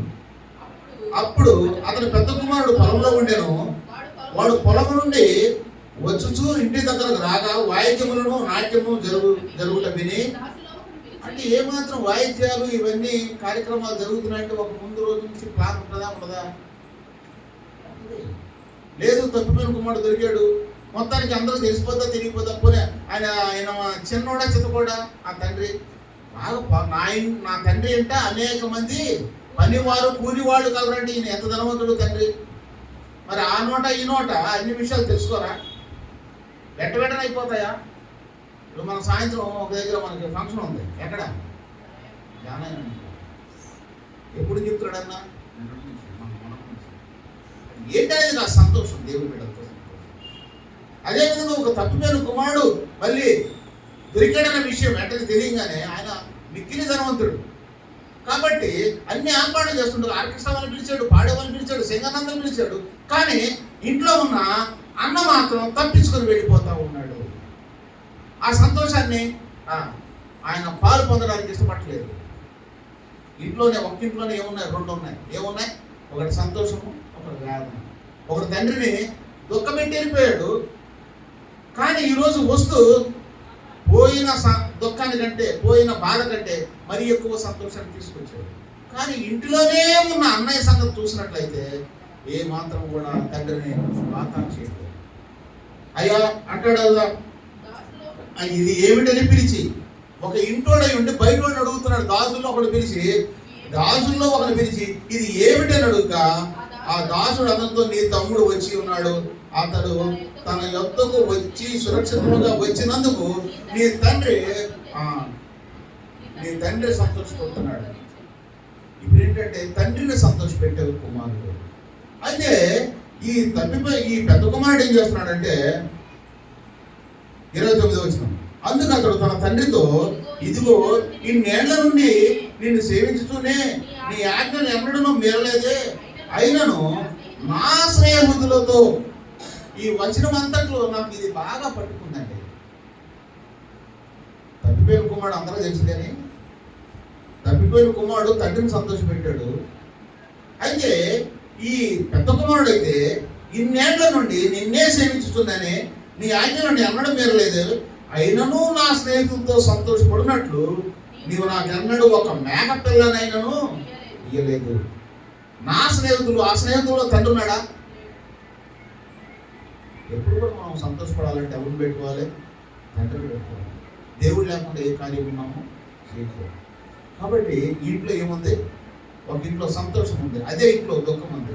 కానీ బతిమని అడుగుతున్నాడు దేవుడు, నిన్ను నన్ను అలాగే బతిమని అడుగుతున్నాడు. ఏమని బతిమని అడుగుతున్నాడు? అయితే అందుకతడు 31, అందుకతడు కుమారుడా నీవెల్లప్పుడూ నాతో కూడా ఉన్నావు, నావన్నీ నీవి, మనం సంతోషపడి ఈ నీ తమ్ముడు చనిపోయి తిరిగి మనలా బ్రతికాను, తప్పిపోయి దొరికాను. కాబట్టి మనం అర్థం చేసుకునేది ఏంటంటే, తప్పిపోయిన కుమారుడు ఏం చేశాడంటే, తప్పిపోయాడు కానీ తండ్రిని సంతోషపెట్టాడు, తిరిగి తీసేది. అందుకని ఇందాక పాట పాడుతుంటే ఆ పాట మాసిరాబాటి గారు రాసిన పాట. ఆయన చాలా దైవజనుడు, చాలా గొప్ప భక్తుడు. మార్గము చూపు ఇంటికి నా తండ్రి ఇంట, ఇంకా దాని గురించి చాలా చరణాలు ఉన్నాయి. కాబట్టి ఆ విందులో మనం పాలు పొందాలంటే ఏం చేయాలి? ఆ ఇంట్లో ఏముందంటే విందు, ఆ ఇంట్లో ఏముంది? సంతోషం. కాబట్టి దేవుని మనం సంతోషపెట్టేవారుగా ఉండాలి. నేనును నా ఇంటి వారును యెహోవాను సేవించదము, అంతేకాకుండా దేవుని సంతోషపెట్టదము. నేనును నా ఇంటి వారును యెహోవాను సేవించదము, అదేవిధంగా ఆయనను సంతోషపెట్టదము అనే వారంగా మొదటి పాయింట్గా మనం చూసుకోవచ్చు. రెండవదిగా చూసినట్లయితే మత్తయి సువార్త 8వ అధ్యాయం, మత్తయి సువార్త 8వ అధ్యాయం. ఇంకా ఆ ఇళ్లలో ఏమున్నాయి? మత్తయి సువార్త 8వ అధ్యాయం 14వ వచనం. తర్వాత యేసు పేతురింట్లో ప్రవేశించి జ్వరముతో పడి ఉన్న అత్తను చూసి ఆమె చెయ్యి ముట్టగా జ్వరము విడిచెను, అంతటా ఆమె లేచి ఆయనకు ఉపచారం చేశారు. చాలు. ఇక్కడ జరిగిన విషయం ఏంటంటే, ఆ ఇంటిలో ఏముంది? జ్వరం ఉంది. ఎవరికి? పేతురు. ఎవరింట్లో అది? పేతురింట్లో. పేతురింట్లో ఎవరంట? ఆమె అత్త జ్వరముతో బాధపడి ఉండటం చూచి ఆమె చెయ్యి ముట్టగా. యేసు ఉన్న ఇంట్లో సంతోషం ఉంటుంది, యేసు ఉన్న ఇంట్లో స్వస్థత ఉంటుంది. ఎప్పుడైతే ఆయన చేయబట్టుకున్నాడో ఆమె స్వస్థపరచబడింది. చాలా మంది ఏం చేస్తారంటే అక్కడ వరకు ఆపేస్తారు, కానీ ఆమె స్వస్థపరచబడిన తర్వాత ఆమె లేచి ఆయనకు ఉపచారం చేశాము. అంటే దేవునికి మనం పడిపోయినట్టుగా, ప్రభువా నాకు జబ్బు నుంచి పైకి లేపావు, నీ వందనాలు, నా పనిలో నేను వెళ్తున్నాను అని చెప్పి వెళ్ళిపోయిన వాళ్ళు చాలా మంది ఉన్నారు. కానీ ఈమె లేచి ఏం చేసింది? ఆయనకు ఉపచారం చేసింది, ఆయనకు పరిచయం చేసింది. మనం కూడా ఆయన దీన్ని బట్టి మనం చూసుకోవాల్సింది ఏంటంటే, ఆయన చేసిన ఉపకారంలో ఈమె మర్చిపోలేదు. మర్చిపోయి ఏం చేస్తారంటే అడ్రస్ మర్చిపోతారు, అడ్రస్ తెలియదు. కానీ తప్పిపోయిన కుమారుడు అడ్రస్ తెలుసుకుంటున్నాడు. ఒకప్పుడు ఏది పోగొట్టుకున్నాను, ఎక్కడ పోగొట్టుకున్నాను, ఎక్కడ సంపాదించింది అక్కడే నేను పొందుకున్నాను. ఈ రోజున అక్కడికి ఎక్కడో పోగొట్టుకున్నాను, తిరిగి నేను సంపాదించిన దగ్గరికి వెళ్తేనే కానీ నేను పోగొట్టుకుని మళ్ళీ తిరిగి తెచ్చుకోలేను. కాబట్టి యేసు పేతురింటికి ఏం చేశాడు? తన అంతకి స్వస్థపరిచిన తర్వాత ఆమె ఏం చేసింది? ఉపచారం చేసే స్త్రీలు ఎంతమంది ఉన్నారు ఇక్కడ లెక్క చెప్పండి అంటే నేనేం చెప్పలేను. దేవుడు మనందరికీ ఎవరికి ఉపచారం చేశాడు? చేయని వాళ్ళు ఎవరన్నా చేతెత్తగలరా? దేవుడు నా కుటుంబంలో నాకు పలానా కార్యం చేయలేదు అన్న వాళ్ళు ఒకసారి చేతెత్తగలరా? అయితే చేస్తాడు, కొన్ని విషయాల్లో లేట్ అవుతుంది. అయినంత మాత్రాన చేసిన ఉపచారం ఏంటంటే ఈరోజు నిన్ను నన్ను సజీవులుగా ఉంచడం. ఈరోజు దేవుని కృపను బట్టి ఈరోజు హ్యాపీగా ఉంటున్నాయి. మనకంటే లేని స్థితిలో లేని వాళ్ళు ఎంతమంది లేరు. కాబట్టి దేవుడు తన కార్యాలు చేసే దేవుడు. కాబట్టి ప్రతి విషయంలోనూ ప్రభువా నువ్వు ఉపచారం చేసే దేవుడు నా ఇంట్లో సంతోషం ఉంటుంది, దేవుడు నా ఇంట్లో ఏముంటుంది? స్వస్థత ఉంటుంది. ఇది రెండవదిగా. మూడవది మనం చూసినట్లయితే మార్కు సువార్త 14వ అధ్యాయం, మార్కు సువార్త 14:3 ఆయన బేతనియాలో కుష్ఠరోగి అయిన సీమోను ఇంట భోజనమునకు కూర్చునిన్నప్పుడు ఒక స్త్రీ మిక్కిలి విలువల అచ్చ జటామాంసి అత్తరు బుడ్డి తీసుకొని వచ్చి ఆ అత్తరు బుడ్డి పగలగొట్టి ఆ అత్తరు ఆయన తల మీద పోసెను. ఇక్కడ ఆయన బేతనియాలో కుష్ఠరోగి ఇంట సీమోను ఇంట ఆ భోజనముకు కూర్చున్నాడు. మన దేవుడు ఎలాంటి వాడు అంటే అందరినీ సమానంగా ప్రేమించాడు. మనం ఇందాక ఒక వాక్యం కూడా అంతకుముందు మనం చదువుకున్నాం. ఏమని? ఇదే లూకా సువార్త 8వ అధ్యాయం 36వ వచనం చూస్తే, లూకా సువార్త 8వ అధ్యాయం 36వ వచనంలో, 7వ అధ్యాయం 36వ వచనం, తనతో కూడా భోజనం చేయమని ఆయన అడిగాను. ఆయన పరిసయ్యుని ఇంటికి వెళ్ళి భోజన పంక్తిని కూర్చుండగా. ఇప్పుడు దేవుడు ఎక్కడ ఉన్నాడు? పరిసయ్యుని ఇంట్లో ఉన్నాడు. ఇక్కడ చూస్తే కుష్ఠరోగి ఇంట్లో కూడా కూర్చొని ఉన్నాడు. దేవుడు అందరినీ సమానంగా ప్రేమించాడు. అయితే ఇక్కడ జరిగింది ఏంటంటే ఆఫర్స్ కొన్ని ఉంటాయి. ఇప్పుడు భోజనం పెడితే వాళ్ళకి మంచి పేరు కాదు. కానీ ఇక్కడ జరిగిందంటే ఈ 14వ అధ్యాయం మార్కు సువార్త 3వ వచనంలో అతను బేతనియాలో కుష్ఠరోగి అయిన సీమోను ఇంట భోజనం కూర్చున్నప్పుడు ఒక స్త్రీ మిక్కిలి విలువగల అట్ట జటామాంసి అత్తరు బుడ్డి తీసుకుని వచ్చి ఆ అత్తరు బుడ్డి పగలగొట్టి అత్తరు ఆయన తల మీద పోసాను. ఇందాకైతే ఇక్కడ మనం చూసినట్టు లూకా సువార్తలో అయితే ఆ స్త్రీ తన పాదాలు కడిగింది, ఈ స్త్రీ అయితే తన తల మీద అత్తరు పోసింది. అంటే నేను వెళ్ళ కూడా ఆరాధన ఉంది. అత్తరు దేనికి సాదృశ్యం? సాక్ష్యానికి సాదృశ్యం. ఇప్పుడు అత్తరు కొట్టుకొని వెళ్ళామనుకోండి, ఆ చెప్పక్కర్లా వాసన చూసి అప్ప ఏం వాసన సంపంగి వాసన ఇంటి చెప్తాడా? నేను సంపంగి రాసుకున్నాను, సంపంగి ఫ్లేవర్ రాసుకున్నాను చెప్తాడా? మళ్ళీ నేను ఫ్లేవర్ రాసుకుని చెప్తాడా? అందుకని ఇందాక మనం ఒక సహోదరికి ప్రార్థన చేస్తూ ఏమని చేశారు? మనం నడుస్తున్న పత్రికలం మన చదువుతారు. వీధిలో వాళ్ళు, ఊర్లో వాళ్ళు, ఎక్కడికి వెళ్ళా మన చదువుతారు. ఇదే ఆరాధన. ప్రభువా మందిరంలో వాళ్ళు చదువుతారు. మన ప్రవర్తన చాలా జాగ్రత్తగా చూసుకోవాలి. కాబట్టి ఇక్కడ అత్తరు పూసింది. అత్తరు అంటే దేనికి? ఆ ఇంట అత్తరు. ఏ ఇంట అత్తరు? సీమోని ఇంటిలో భోజనం ముందుగానే ఆయన భోజనం పెట్టాడు తప్ప అత్తరు మాత్రం పూసింది. అదేవిధంగా అనుకుందాం, ఇలా అన్నారని ఏమనుకోవద్దు.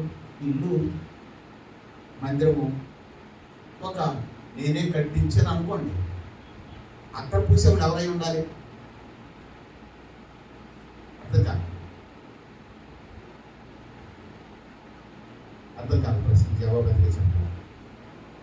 ఇక్కడ ఆయన బేతనీలో కృషిలో వెళ్ళి సీమోని ఇంట భోజనం కూర్చున్నప్పుడు ఒక స్త్రీ మిక్కిలి విలువ గల అట్ట జటామాంస అత్తర బుడ్డి తీసుకొని వచ్చి అత్తర బుడ్డి పగలబొట్టి, అంటే ఈ ఇంటిలో నేను భోజనాన్ని పిలిచినా నేను భోజనం పెట్టాను కానీ అత్తర పూసింది ఎవరు? విశ్వాసలే, మీరే. అత్తరే ఆరాధన. దేవుని నామ స్తోత్రం కలుగును. ఎవరు సంతోష పెట్టారంటే, కాబట్టి దేవుని సంతోష పెట్టాడు. ఇంట్లోనే ఉన్నాడు పెద్ద కుమారుడు, కానీ తండ్రిని సంతోష పెట్టకపోయాడు. మనం ప్రభు నమ్ముకున్నాం అనుకుంటున్నాం. 10 మంది కుష్ఠరోగులు శుద్ధులేని కారా? మిగతా 9 ఎక్కడ? ఈ ఒక్కడు మాత్రం సఫాయుడు, వాడు లోకస్తుడు. ప్రభు నమ్ముకున్న వాళ్ళు బయటికి వెళ్ళిపోయారు. లోకస్తుడు ఒక్కడే, అన్యుడైన వాడు ఒక్కడే దేవుని స్తుతిస్తున్నాడు. ఒకసారి జ్ఞాపకం చేసుకున్నాను, ప్రభా ఈ రోజున ఈ ఇంట్లో ఆ ఇంట్లో ఉన్న ఇంట్లో సంతోషం ఉంది, ఆ ఇంట్లో ఇంకా ఏముంది? స్వస్థత ఉంది. రెండోది ఆరాధన చేసింది. మూడోదిగా మనం ఏం చూద్దాం? మార్కు సువార్త 14వ అధ్యాయం 3వ వచనం. ఆరాధన చేస్తూ అది చూశాను. మూడోది మనం మత్తయి సువార్త 9వ అధ్యాయం 10వ వచనం. మత్తయి సువార్త 9:10.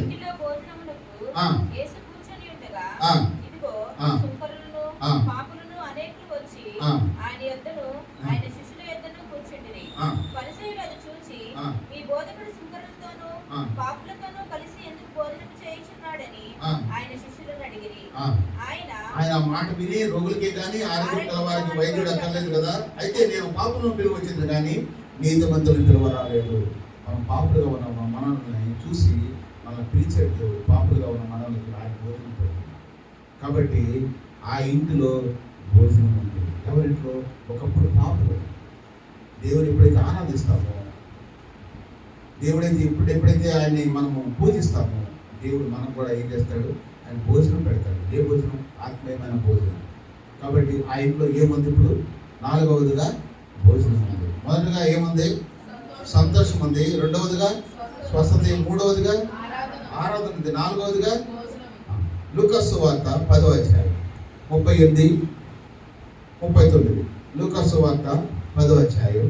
అంతటా వారు ప్రయాణమై పోవచుండగా ఆయన ఒక గ్రామంలో ప్రవేశించెను. మార్తాను ఒక స్త్రీ ఆయనను తన ఇంట చేర్చుకొనెను. ఆమెకు మరియ అను సహోదరి ఉండెను. ఆమె యేసు పాదాల యొద్ద కూర్చుండి ఆయన బోధ వినుచుండెను.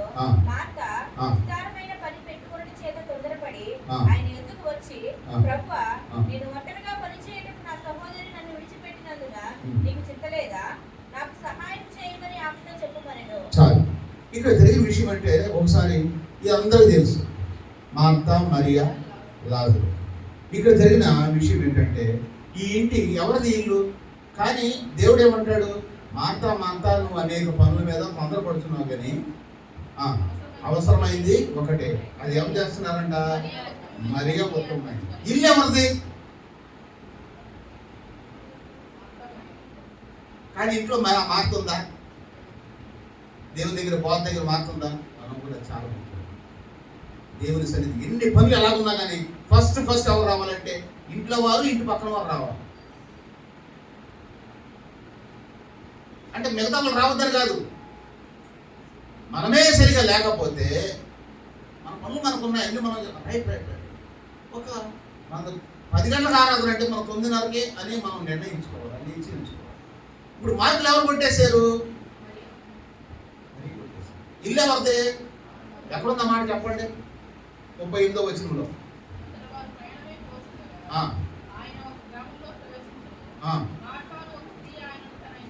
తన ఇంట్లో చేర్చుకో. ఎవరి ఇల్లు ఇప్పుడు అది?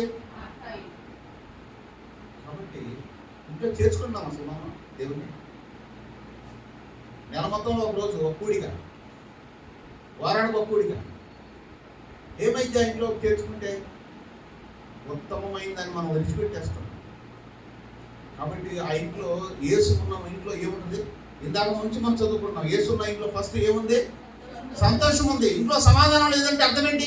ఆ ఇంట్లో ఎవరు లేరు? లేరు. రెండోది ఏంటిది? స్వస్థత. బాగోట్లేదు, కుటుంబాల్లో నెమ్మది లేదు. ఏంటంటే స్వస్థత. నాకు అక్కడ బాగలేదు, ఎక్కడ బాగలేదు, తలనొప్పి, ఒళ్ళు నొప్పులు, ఏదో విధంగా ఉందంటే కారణం ఏంటంటే ఆ ఇంట్లో ఎవరు లేరు. మూడోది ఏంటి? ఆరాధన. ఆరాధన లేదు, నెమ్మది లేదు. ఆరాధన ఎక్కడ ఆరాధిస్తాం? సాక్ష్యం బాగలేదు. సాక్ష్యం బాగలేదు ఆరాధిస్తే మనం ఏం చేస్తాం చెప్పండి? సాక్ష్యం బాగలేని వాళ్ళు ఆరాధించారు పట్టించారు. ఇక్కడ ఆరాధించి అక్కడికి వెళ్ళి బూతులు మాట్లాడితే దానికి వాల్యూ ఏముంది?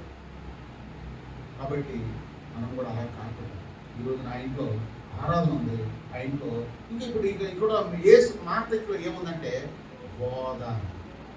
ఏముంది? బోధ. మాట ఏముంది? ఇందాక మొదటి నుంచి మనం చదువుకుంటూ వస్తున్నాం. చాలా జాగ్రత్తగా ఈ పాయింట్స్ మీరు గుర్తుపెట్టుకోవాలి. ఈ వాక్యం చెప్పాలంటే వెంటనే మనకు వచ్చేది కాదు. ప్రభు దగ్గర మనం ఆలోచిస్తే, ధ్యానిస్తే, దేవుడు ఇచ్చిన మాటను బట్టి ప్రభు ఆ ఇంట్లో సంతోషం ఉంది, ఆ ఇంట్లో వ్యాధులు ఉంది. ఒకప్పుడు ఈ రోజు మళ్ళీ తప్పిపోనుకున్నాడు. ఎవడైతే పోయాడు అనుకున్నామో మళ్ళీ తిరిగి ఆ ఇంట్లోకి రావడం వల్ల ఆ ఇంట్లోకి వచ్చింది సంతోషం వచ్చింది. రెండోది స్వస్థత వచ్చింది. మూడోది ఆరాధన. నాలుగోది భోజనం. ఆకలి కొని ఉన్నాం, ఎన్నో రోజులు భోజనాలు లేని పరిస్థితులు మాకు ఎన్నో ఉన్నాయి. అలాంటిది ఈ రోజున దేవుడు తన కృపను బట్టి ఈ స్థాయిలో మనం ఉంచడం అది నాకు మహాభాగ్యంగా నేను ఎంచుకుంటున్నాను. ఎంత పేద స్థితిలోకి వచ్చానో మాట నేను చెప్పుకోకూడదు. అలాంటి స్థితిలో ఎవరన్నా ఒక జత బట్టలు ఇస్తే వేసుకున్నాను. చలిదన్నం పెడితే ఆ గెంచి అవి చెయ్యి పెడతా ఉంటే ఆ లోతు గిన్నెలోంచి ఆ గెంజిలోంచి అన్నం తగ్గుతుందంటే మెతుకులు ఎక్కడెక్కడో ఉండేది. అలాంటి స్థితిలో ఉన్నాను. ఆ సినిమా హాల్లో పనిచేస్తుంటే కింద పడిపోయిన సమోసా మొక్కలు, ముదిరిపోయిన ఆ మొక్కజొన్న మొక్కలు, అలాంటి తినే రోజులు కూడా నేను పడుకోవడానికి గాలి లేకపోతే స్టేషన్ మీద అట్ట ముక్కలు వేసి పడుకున్న రోజులు కూడా నాకు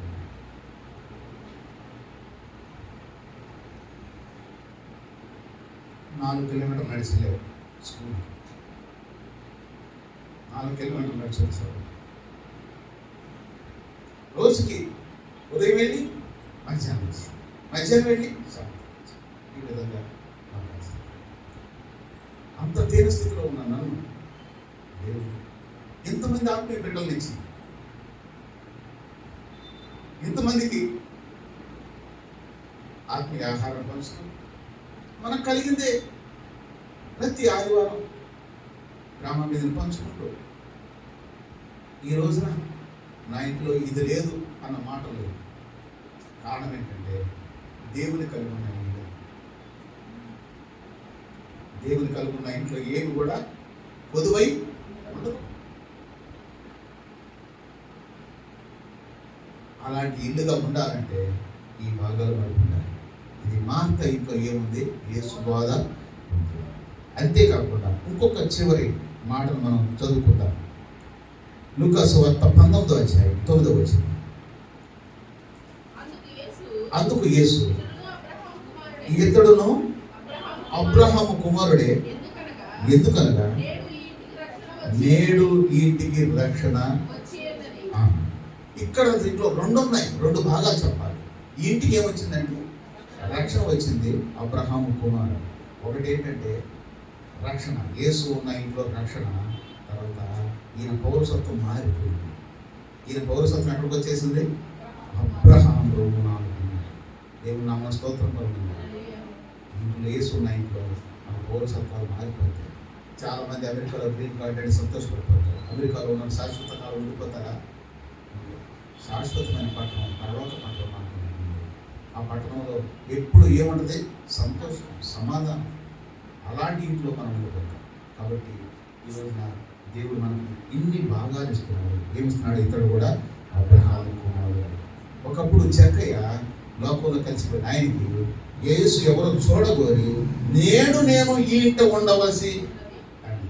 ఇప్పుడు ఒకప్పుడు వీళ్ళందరూ కోరుకున్నారు ఏంటంటే వాళ్ళంతటా వాళ్ళే చేసుకున్నారు. కానీ యేసు అంతటా యేసే ఆ ఇంటికి వెళ్ళాడు. దేన్ని బట్టి? ఆయన ఆశను బట్టి. ఎవరి ఆశను బట్టి? చెక్కయ్య ఆశను బట్టి. నువ్వు నేను ఆ విధంగా ఆశపడదామా? ప్రభువా నా ఇంటికి వాళ్ళకైతే సంతోషం. ఇప్పుడు ఈ సంతోషం లోకంలో సంతోషం ఒక రోజు వస్తే సంతోషం, రెండో రోజు ఉండదు, రెండో రోజు వస్తే మూడో రోజు ఉండదు. కానీ ఆ నిత్యము ఎక్కడ? పరలోక రాజ్యంలో. అబ్రహాము రొమ్మున అనుకున్న ఆ లాజరు ఎప్పుడు అంటున్నాడు, ఏం చేస్తాడంట? సంతోషం. ఇంత ధనవంతుడు కూడా ఈ యొక్క పాతాళంలో వేదన పడుతున్నాడు. కాబట్టి యేసు ఉన్న ఇంట్లో టకటక మనం చెప్పుకుంటూ వెళ్ళిపోదామా? మొదటి పాయింట్ ఏంటి? సంతోషము. యేసు ఉన్న ఇంట్లో రెండవది ఏంటి? స్వస్థత. మూడవది ఏంటి? యేసు ఉన్న ఇంట్లో ఆరాధన. నాలుగవది భోజనము. మనకేం తక్కువ అవ్వదు. యేసు ఉన్న ఇంట్లో ఏది ఏ విధంగా నీకు జరిగిపోతుందో నీకు తెలియదు, ఆటోమేటిక్గా జరిగిపోతూ ఉంటుంది. ఒకప్పుడు నాకు అది ఉంది, ఒకప్పుడు ఇది లేదు అనేది లేదు. నిజానికి మనం పేద స్థితి అనుభవించామంటే కారణం ఏంటంటే యేసును మనం తృణీకరించబట్టే.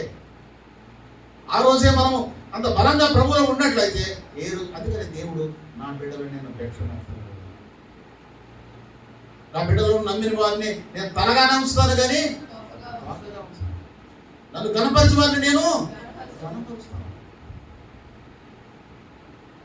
సార్ ఒక వారంలో శనివారం గణపరచడం అనే వాక్యాన్ని చెప్పి చాలా బాగా నచ్చింది. గణపరచాలంటే ఏం చేయాలి? దాంట్లో ఒక 3 పాయింట్స్ ఉన్నాయి. ఏంటంటే నేను ఎప్పుడు చెప్దాం అనుకుంటున్నాను గణపరచడం అనేది. సపోజ్ ఎవరన్నా ఇప్పుడు మొన్న 2020 మ్యాచ్ మన వాళ్ళు గెలిచారు. దాన్ని బట్టి వాళ్ళందరూ మన వాళ్ళు ఏం చేశారు? ఏదో సంతోషపడతారా? అంతేనా? ఏం చేశారు? వాళ్ళు గణపరిచారు. గణపరచడం అంటే భుజాల మీద ఎక్కించుకొని ఊరేగారు. సూపర్ రా, మళ్ళీ కొట్టావు 6, అమ్మా పట్టాల్సిన టైంలో పట్టావు క్యాచ్. ఆ విధంగా సంతోషం గణపరిచారు. తర్వాత గణపరచడం అంటే మా ఉద్దేశం ఏంటంటే ఆయన మాకు సపోజ్ మన చర్చిగా వచ్చాడు అనుకోండి, ఆయన ఏం చేస్తామంటే మా తరఫున మా దేశం తరఫున అక్కడ తీసే ఒక సేవకుడు వస్తాడు. సేవకుడు వస్తే మన మందిరంలో కూర్చోబెట్టుకుంటాం. ఇంత సేవకుడు చాలా గుర్తుడైపోయాడు. ఆయన ఏం చేస్తామంటే మనం శాలువా కట్టి శాలువా వేస్తాం. శాలువా వేసి గణపరుస్తాం. అదేవిధంగా ఇక్కడ గణపరిచే విషయంలో ఇందాక మనం చూసాం కదా, ఈ ఎక్కడ ఈ పరిశీలింట్లో ఏం కనపరుస్తుంది అసలైన గణమంటే ఇది. ఈయన కనపరుచుకుంటున్నాడు ఏమని? ఆయన పక్కన నేను కూడా కూర్చొని భోజనం చేస్తున్నాను, ఆ ఘనత నాకు. పరిశీలి ఇంటికి వెళ్ళాడా? ఏసఐ పరిశీలి ఇంటికి వెళ్ళాడా? అక్కడ భోజనం చేస్తున్నాడా? అంత ఘనత నాకు ఏంటనుకుంటున్నాను. కానీ ఘనత ఎక్కడ కొట్టేశారు? ఎవరు కొట్టారు? అసలు ఎందుకు కొట్టింది? ఆయన పాదాలు కడిగేసేస్తుంది అక్కడ కూర్చొని. ఘనత అది. శాలువాలు కప్పి పక్కన కూర్చొని భోజనం పెట్టడం కాదు ఘనత. ఇంకో విషయం యోహాను సువార్త 13వ అన్నిటికీ అంతే ఘనత. ఎవరేం చేశారండి? యోహాను సువార్త 13వ అధ్యాయం 5వ వచనం. అంతటా పళ్ళెంలో నీళ్లు పోసి శిష్యుల పాదాలు కడుగుటకును. ఇది ఘనత. ఇప్పుడు ఏమేం చేసింది? కాళ్ళు మాత్రం కడిగింది. ఆయన ఏం చేశాడు? కూర్చున్నవాడు కిందకు దిగిపోయి తన తువ్వాలు ఏం చేశాడు? నడుము కట్టుకొని. ఇప్పుడు ఏమైపోయాడు? నడుము కట్టుకున్నవాడు ఎవరు తెలుసా? మానసులు, అది కూలివాళ్ళు, పనోళ్ళు, దాసులు. యజమానుడైన వాడు, సర్వం ఉన్నవాడు అన్ని తగ్గించుకొని లోకానికి వచ్చి నీ నా కాళ్ళు కడుగుతున్నాడు. ఆమె ఒక్కడ పాదాలు కడిగింది. ఈయనైతే శిష్యులందరూ పాదాలు కాదు. ఎవరైతే సిలువ వేయబోతున్నారో, శివునికి ఎవరైతే అప్పగించబోతున్నారో ఆయన పాదాలు కడిగాడు. ఇది కథ.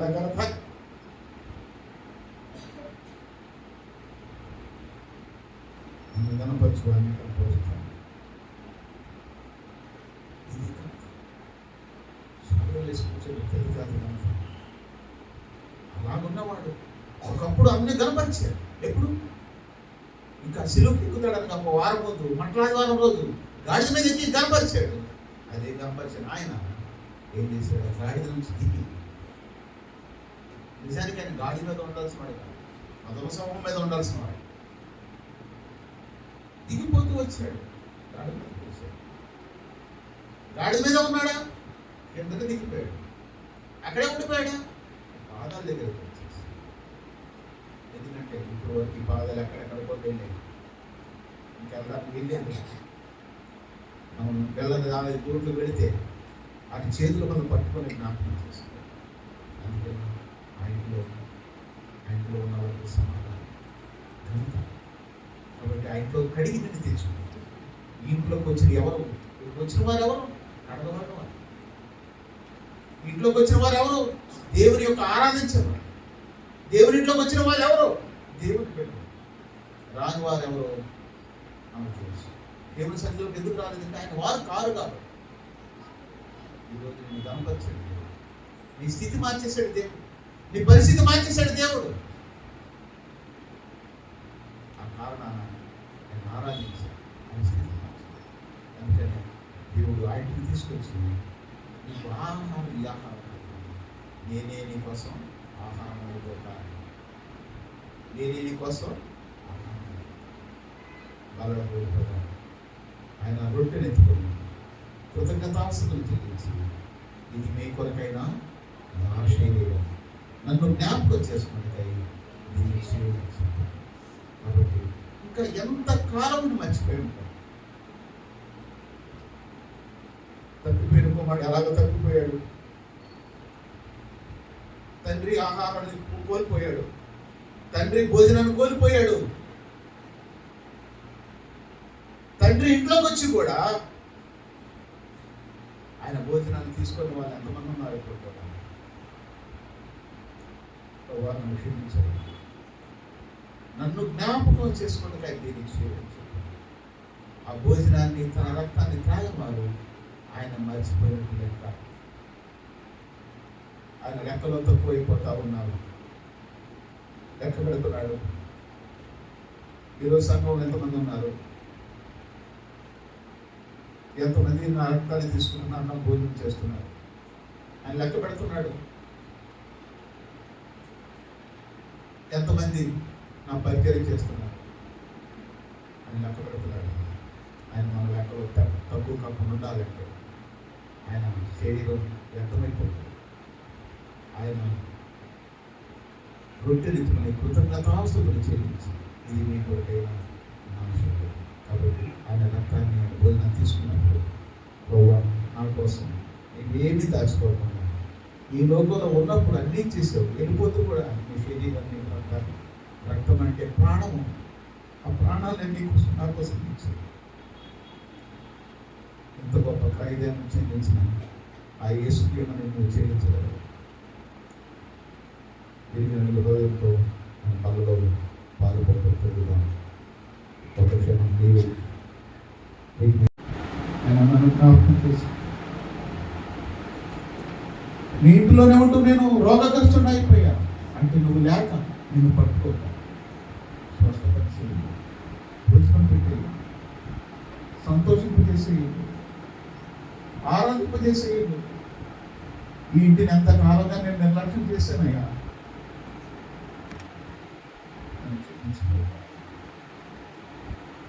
రీతిలో నీ బలలో చేయి వేయడానికి సహాయం చేయి.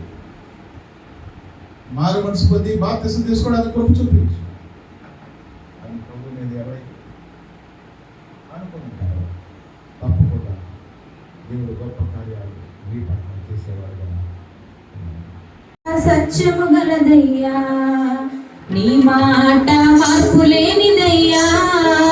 యేసయ్యా నీ మాట మరచిపోనిదయ్యా. నీ మాట జీవము గలదయ్యా. యేసయ్యా నీ మాట సత్యము గలదయ్యా. నీ మాట మార్పు లేనిదయ్యా. యేసయ్యా నీ మాట మరచిపోనిదయ్యా. ఏది మారినా నీ మాట మారదయ్యా. ఏది ఆగినా నీ మాట జరుగునయ్యా. ఏది మారినా నీ మాట మారదయ్యా. ఏది ఆగినా నీ మాట జరుగునయ్యా. నీ మాట జీవము గలదయ్యా. యేసయ్యా నీ మాట సత్యము గలదయ్యా. నీ మాట మార్పు లేనిదయ్యా. యేసయ్యా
తీయని అనుభూతి ఇస్తుందో వారి జీవితం కూడా ఆ విధంగా తీయగా కొనసాగాలని, తీపి మధురానుభూతి కొనసాగించాలని, అనేక మందిని సంతృప్తిపరిచేవారుగా, సంతోషపెట్టేవారుగా వారిని ఉంచమని ప్రార్థిస్తున్నాను.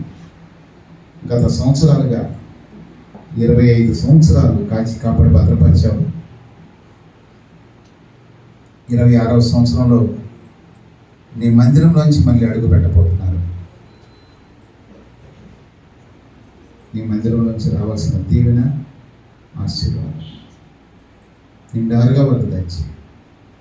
కనబడేది ఆస్తులు, కనబడినవి ఆశీర్వాదాలు.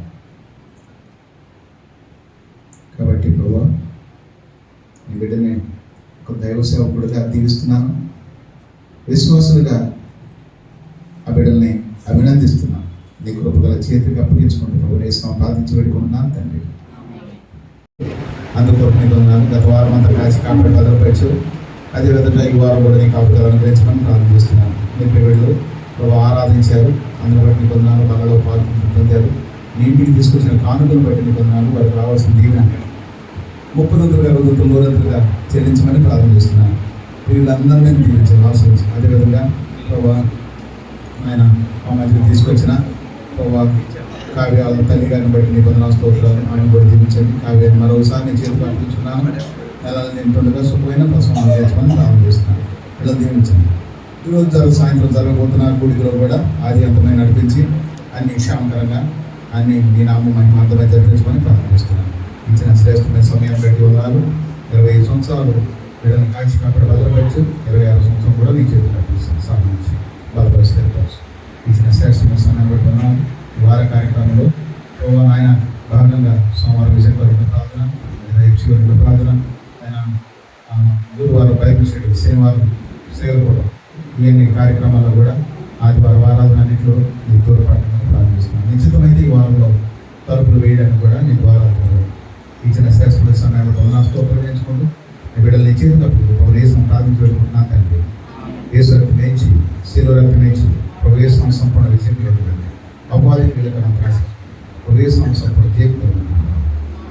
మన తండ్రి అయిన దేవుని ప్రేమయు, తన కుమారుడైన ప్రభువుని యేసుక్రీస్తు వారి యొక్క పరిశుద్ధాత్మ యొక్క సాహసం ఇక్కడ చేరిన వారికి, సకల లోక పరిశుద్ధులకి, మరి విశేషంగా జాలయ అక్షర కుటుంబానికి తన కాపుదల కాచి కాపాడుగా. నీకే స్తుతి స్తోత్రం